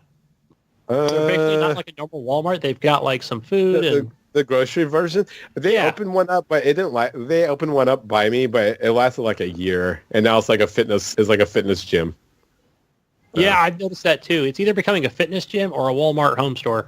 So where I live. So yeah, but yep, groceries. It's Oh. awesome. Hey, we have one other question. I forgot to ask on Discord. It was a couple weeks ago from Pork Chop Poo from Discord. He wants to know if anybody's hyped for a new Toe Jam and Earl game. Just as much as he is. How did you read that name? Pork Toe Jam Chop Poo. Poo. Oh, I wrote it Pork Chop down Poo. from Pork Chop Discord, Poo? but Pork chop. Oh, PCP. that's what it is. Isn't it Pork Chapo? Pork Chop. Oh, no, it's got two O's. Pork Chapo. Okay. Oh, Pork Chop. Oh, sorry, Pork Chop. I called you Pork Poo. Chop. Pork Hey, chop. I played a Toe Jam and Earl, I think on, was it the 2DS? I never played one. I did played play it one on the Genesis. I liked it on the Genesis way back when, because it was 2-player co-op, and I was playing with my bros. So I went through that quite a bit. Nope. Don't know what the fuck that is. Good game. It's probably going to be a new Switch game, right? Basically, two stoner aliens just cruising through the galaxy, doing stupid shit. They're like DJs. Wee, wee, wee. It's kind of like it feels like it'd be in the same vein as like people a generation later that might like Parappa the Rappa or something like that. It's like kind of a funky off game that's not normal. You just go around and just like funk it up, which is weird. I could be off base, John, but every time I think Toe Jam and Earl, I always think of like this generation's SpongeBob and Patrick. Oh, that definitely, it's very, I could see that. That's definitely. Maybe because they're both orange. I don't know. You know, they're both Oh the no! same shape. Well, they're all kind of goofy. It's like the duo, and like one of them's a little bit more like, and the other one's like, what to do? Yeah, right. And Yeah. I have like a kart racer I played on there as well. I could see Toe Jam and Earl like actually coming back and making a cool game. It's been long enough. But yeah, I don't think a lot of people would know about it, so it'd be weird. Yeah. It's like the same type of people that would like Bonk's Adventures. Like, do you guys like Bonk? I think I've played it before. Oh. Jesus has no idea what the fuck Bonk is. I know what it is. Yeah. So yeah. That's like it's basically an obscure game of obscure games for a generation above Jesus's or whatever. So all this weird shit. You mean old people games? Obscure old people games. So yeah, there we Pull it go. out of the antique. Some Herzog Zooey on the Genesis. Woo! Yeah. Yeah. I had a Genesis system growing up. I had a Genesis. I had a Super Nintendo. I never had a Genesis. Had a Always Nintendo. played on it, never owned it. Friends. Oh man, I got a Gen. I Oh want man, to say like around what year was it? 98, 97. Got a PS1. But in my middle school, you had to have a Genesis to be cool. Was it like the cool thing to have? It was a cool thing to have because it came out with not Primal Rage. Oh my God, what the fuck is the game that came out on that? Oh, I can picture in my head where you turn into a werewolf. No, you turn Ultra Beasts. It came with Ultra. Yep. And that was like the I shit. remember that in yep. Yeah, it's At the That arcade. was a cool thing to have back then, huh? in Sacramento. You better Nintendo's weren't. In my middle nobody school, cared what about- was the cool thing to have? I think it was. Nobody cared about Nintendo, so it had to be a Genesis. It was the PS1 and then the PS2. That was a cool thing to have growing up in my area. PS2. Everyone had a PS2. The Dreamcast was like a cool thing to have, but only the rich kids had those. Yeah. Yep. See, I was for days when the Dreamcast was out, so it was just everybody had one, and it was just hack the fuck. Yeah. So basically, it's like here's my Dreamcast, and here's my big old wallet of games, and you're like, all right, cool. Dreamcast had like a pretty good library of games. I remember my cousin got one, and I remember just playing some of those games on it. They were fun as fuck. They were good. He didn't have the Dreamcast very long, though. I remember he had it for like maybe a year or two. That's how long it lasted, though, right? Like a year or two. Oh, yeah, there's a bunch that came out around then. How long Like did the GameCube. Sega CD last? say not long at all. I mean, I don't know. I don't know if anything came out around. I guess the PlayStation was. Nothing really came out for it. The Sega CD probably had like 20 releases and then cut off. I had a Jaguar when I was a kid. That was pretty cool. That's what I was thinking. It was a Jaguar. Coworker had one, so he's like, "Oh, I bought one." I'm like, "Damn, you rich, bro?" You know. I don't even know how. I have no idea how the fuck I pulled that off as a kid, but yeah, me and my brothers had one, and we were pretty excited about it. But the really only good game on there was Aliens vs Predator. Everything else was like you wanted to be cool, but you knew it wasn't cool. Like, this is pretty fucking lame, and you couldn't tell your parents it was lame. You're like, oh, this is pretty rad. Just go with it. Tom, what do you think about the in the latest news that the new Alien game is going to be mobile? I mean, is that something you were invested in anyway? Who cares? Yeah. No, That's what I say. It's not like, I was so looking forward to playing that on the Xbox. It was going to pre-order or something. No one gives a shit, dude. Yeah, no, I don't think so. I mean, I could see if it was a console release, if it was like say Fortnite, where if they made console releases and made a mobile version with the same graphics, just like, hey, you can access it here, like that'd be pretty tight.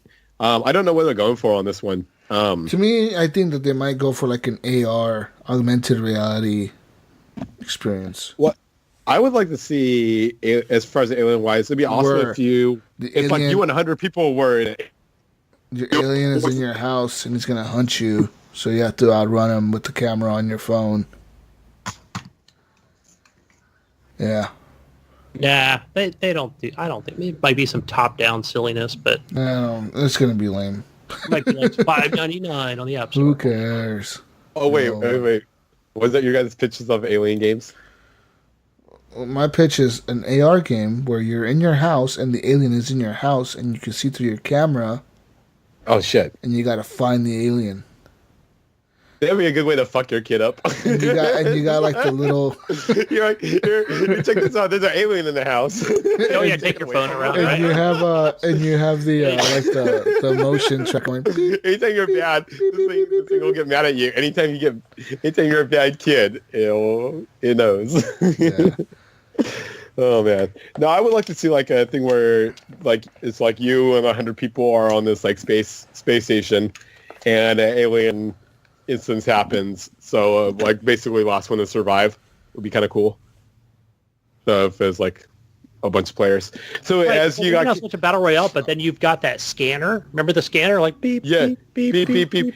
So you can hide in ducks and hide and do other things and try to give away position of other players, but just try to be the last one to live. What if the more players the alien kills, the more aliens? Those players become aliens. Oh, yeah, totally. Because in the movie they have the alien queen, so that the aliens would just drag the players off and then put them in the eggs, and then they would become.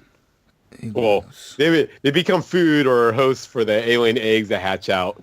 So the longer the game goes, the more aliens come out because of that. Not even. Just right away. Right away, you like become an alien. When the games you die, you become an alien. 5 seconds later, boom. Oh man. Well, what if it was like So basically, 5 seconds later, you wake up and you're an alien popping out of the chest of a human, and then you go right over. Yep. Yeah, that'd be cool. And then lots. You got special abilities as the alien. You can see through walls or smell or whatever. See footsteps or whatever. It could be kind of cool. Pretty cool. But as the soldiers, they got to make those guys pretty powerful too, right? So they got like the trackers, fucking guns, flamethrowers and shit. Oh, fuck, shut up. So you can pay to be a soldier instead of just a scientist inside. Right? I got a gun. Yeah, fuck yeah. That'd be pretty sweet. That would be a cool game, actually, I think. I'm on it. The only downside of that game is it's an online game, and you gotta have 100 players. So that's kind of impossible. I mean who the fuck plays 100-player co-op? Who does that nowadays? It's just impossible to get 100 players in one lobby, guys. It's impossible. You can't do it. Hey, I got a guy at work to buy PUBG. Nobody's that dumb. That's the system he has. Yeah. Because he knows what Fortnite is. He doesn't consider himself such a gamer, but like, nah, dude, you got to play PUBG since you're into like Call of Duty. You know, you're gonna like this. Wait. Hold the phone. You talked to your friend that plays Call of Duty.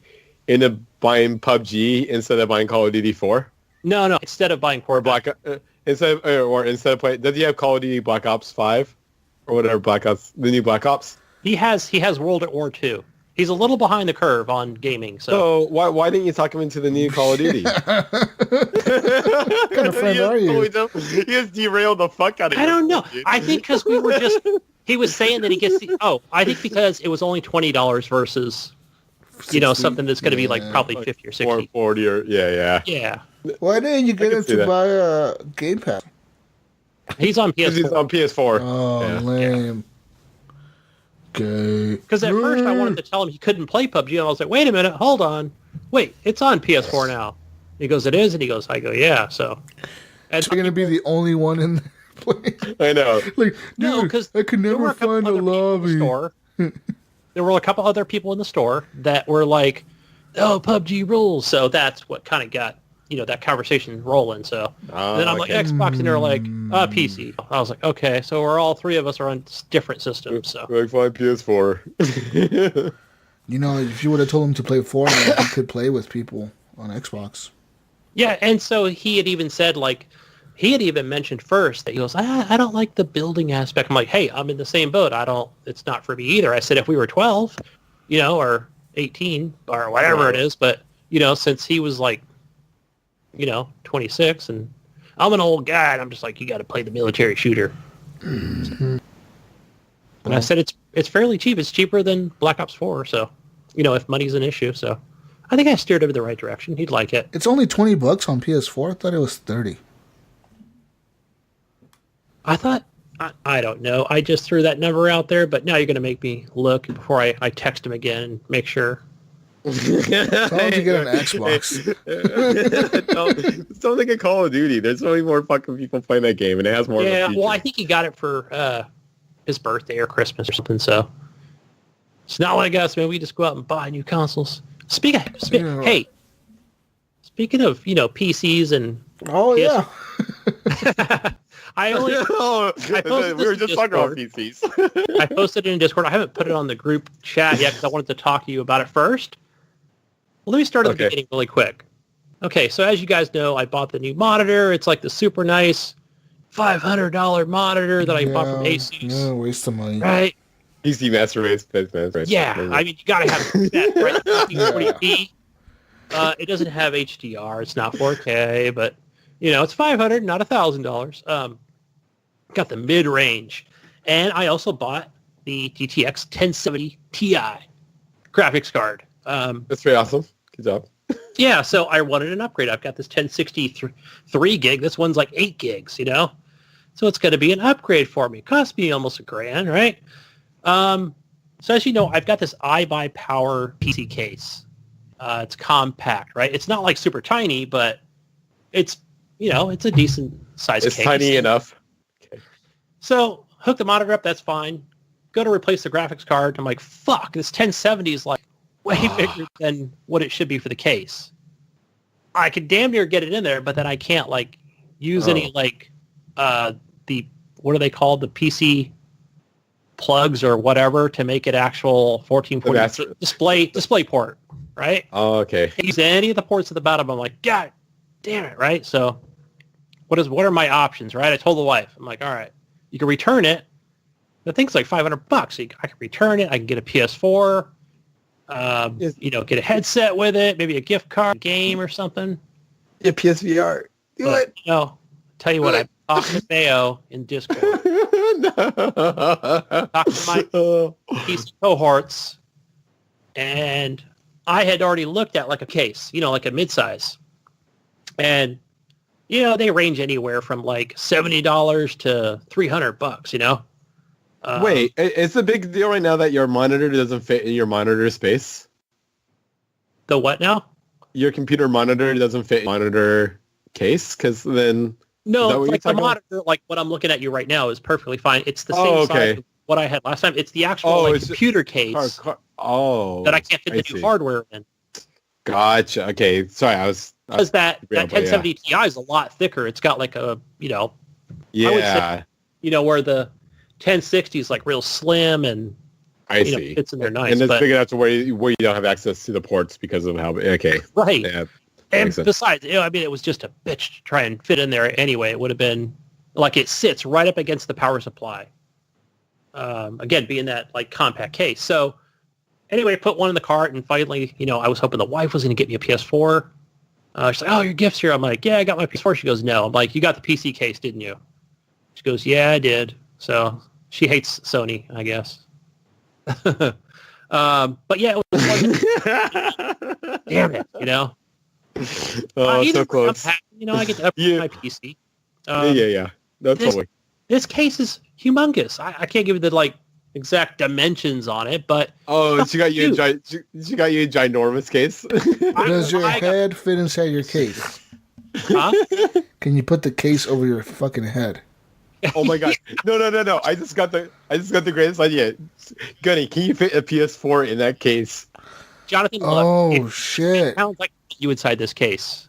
Okay? No. Put your PS4 in that case. Yeah. Run the PSVR. Yeah. A couple Xbox One X's in there. No problem. You can put the PSVR and the PSVR thing that you have to fucking have and the PS thing in that case. Tell your wife that's a video card and the VR kit. I can put the number 2 L's in there. Yeah, the PSVR. The PS4 is the price of a fucking video card. It is. Man. Cheaper. I know, and I was hoping that again. I had it in her car. Every time she comes in, she's like, "Oh, I'm glad that you're loving the case I got you. Honey, it's the best. I love this case so much. Best case ever." Yeah. She's gonna be like, "Why are you playing with that black controller? What is that? Is that a PlayStation controller?" Then her eyes are gonna turn red. Is that a Sony controller? I can whoop your ass. I'm gonna get Sony. Put a couple of stickers over. She walks in. Gunny drops the controller, and he's like tapping on his keyboard. I'm gonna put a big God of War poster on the door. What did I say about Sony? She walks in the room. Gunny's just tapping his keyboard all fast. Like, why is the character not moving? I thought you and Sony were done with. I thought you and Sony were over. Hate for Sony, You shut the fuck up. I'm like, Sony. I'm like, oh yeah, that's true. When I got you a Switch that you never use.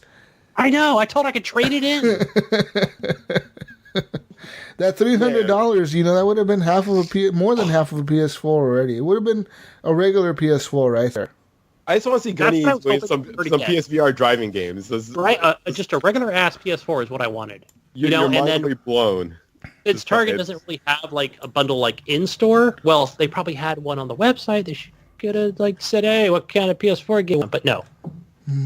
I've got the Xbox One sitting in the living room that the kid never touches. He's got a new Razer laptop, so that collects dust. So I don't know. Either way, again.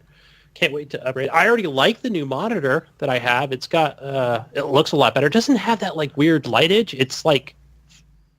It's equal across the screen. It's just a lot better looking. So, as far as lighting goes, get 165 hertz. So, hoorah!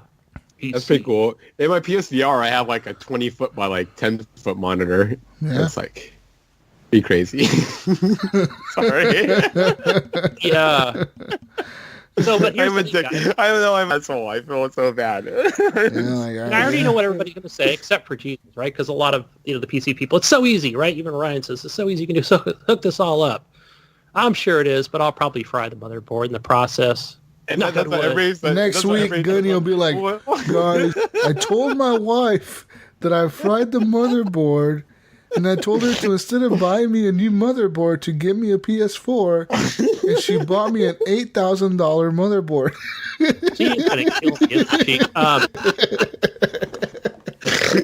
A fireproof motherboard. She bought me a $10,000 PC. I don't know what to do, guys. Because here's the thing now, right? Because now what do I have to do? I have to take this, I power the guts out of it, the motherboard, and try and figure out how this all goes into this new Corsair. What is it? It's the Corsair Carbide Series Air 540. Fuck yeah. Rah. Carbide. Corsairs. No, I saw one today. I was looking on YouTube. There's one for $500. It was fucking beautiful. Should have got that one instead. It was just. Are you gonna put the fancy lights? Are you gonna put fancy lights in your case? No, the only lights I have like on this one, if you open it all up, it's got like the memory. It's like all red, so it doesn't. There's no LED or like different. You colors. need to go Super PC Master Race, bro, and put some lights in there. Dude, that's what I'm gonna do. I'm gonna switch. I'm gonna sell the Xbox One, not the X that I have here. Right? Maybe sell a controller and go get some like more PC stuff. Make it all that flash. You'll never use to play an actual game at 4K or whatever because you'll be playing indie titles. Demon Paper Cutter, dude. It'll look like the cops are here. Like fucking like red and blue lights will be flashing and they're going to be calling. What's going on in the bedroom? Gunny's playing fucking Minecraft. It runs at 200 frames a second, guys. Whoa! It's okay, Gunny. One day you'll own a PlayStation. On that because I don't know where the hell I'm going to put it. I'm going to have to take this podcast, the arm, and the actual attachment that I'm talking on right now. I don't know what I'm going to do as far as... That's my concern, too. I'm like, I think podcasting is just as important to me as like gaming on a PC that already works, and here I have to tear the whole thing apart. I do have Mayo to help me and a few other guys that will help me if needed to hook up what pin goes to what. When are you taking your PC apart? I think tomorrow morning I'm going to start. 3 weeks later. Gunny has parts everywhere laying there. This doesn't... I don't know how to put this back together. Gunny's like, you can just see him like looking at schematics and shit. Like, all right, this goes here. Red wire, blue wire. Don't know where this goes. Gunny. Expect a picture in Discord because maybe I'll put it on Facebook group too. You'll just see a picture. It looks like R2D2 threw up. You should take pictures. Okay, Gunny, this is what I do when I take it apart. I do the following: take pictures of the connections of where they're at and what goes to what. That way, in case somehow you forget that something goes plugged into something, or when you turn it on, something doesn't work, you can reference the pictures to realize what's not plugged in. That's a good idea. Yeah, because Mayo also mentioned to like label. Yeah. What pin goes to where. So he said that's important, especially easier, like man. The power reset and stuff, and like ports in the front. Frequency. Yeah. So I'm not super confident, that I'll get it. Yeah. Again, I've got laptops. I've got everything here for podcasting, but I don't want to screw it up, man. So I'll take my time. Don't screw it up, Benny. The world is counting on you. PC Master Race Group is behind me. Yeah. Yes. Cool. Anyways, that's the update on PC Life. Anyways, since Gunny keeps buying PC parts, I mean, I guess, Gunny. Hey, I'm still gaming on the old Xbox. That's where I'm still gaming on that Switch you got over there. I see it. Yeah, I took that with me this weekend and played demos. I can't think of the name of this platforming game that I played, but you know what? We did. Me and my kid played more. I think it's called One More Jump. We're still playing that. No, I bought it. It's called One More Jump. Really good. Check it out. Okay. I think it's on tablets too. Well, with that being said, people, I think the show is over here. You can follow me and find me on Twitter at JesusWalksLot, on Xbox at JesusWalksLot, on PlayStation as GSUSWalksLot, because fuck you, Sony, I'll keep saying that. And the Facebook group, Horrible Gamers Podcast Community. You can also find me on the page, Horrible Gamers Podcast page on Facebook. And email me, feedback@horriblegamers.com. Go straight to my phone. Baby, can I get your number? I'm done. Where can we find you, Gunny? Find me on Xbox Live, Gunny Chief, and on Steam. I think it's Gunny Chief or The Gunny Chief. Twitter, Gunny Chief. What about you, Pen? No, Penpointred on everything. PenPointred. You look high. What are you talking about? HAF.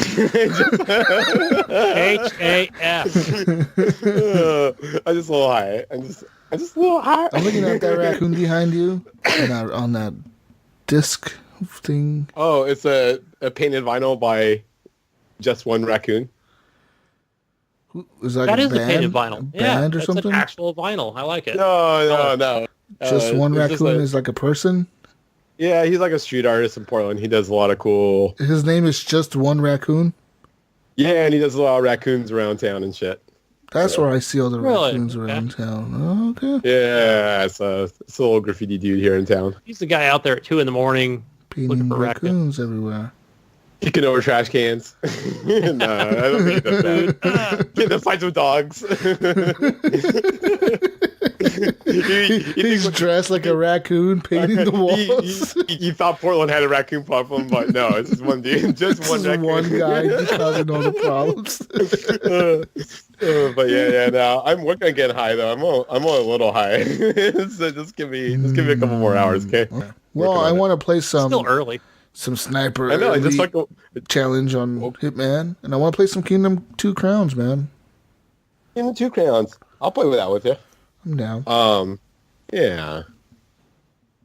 Let me know, guys. Who's gonna be on first? I'll play with you. Doesn't matter. We're at it. I'm gonna take a piss and then We're done. Bye, people. Peace out, Brussels sprouts. I'll catch you on the next week's edition of the Horrible Gamers Podcast. We're out. Goodbye. Records, controllers, cases. Go to bed. wake up and get high as fuck, guys. Bye.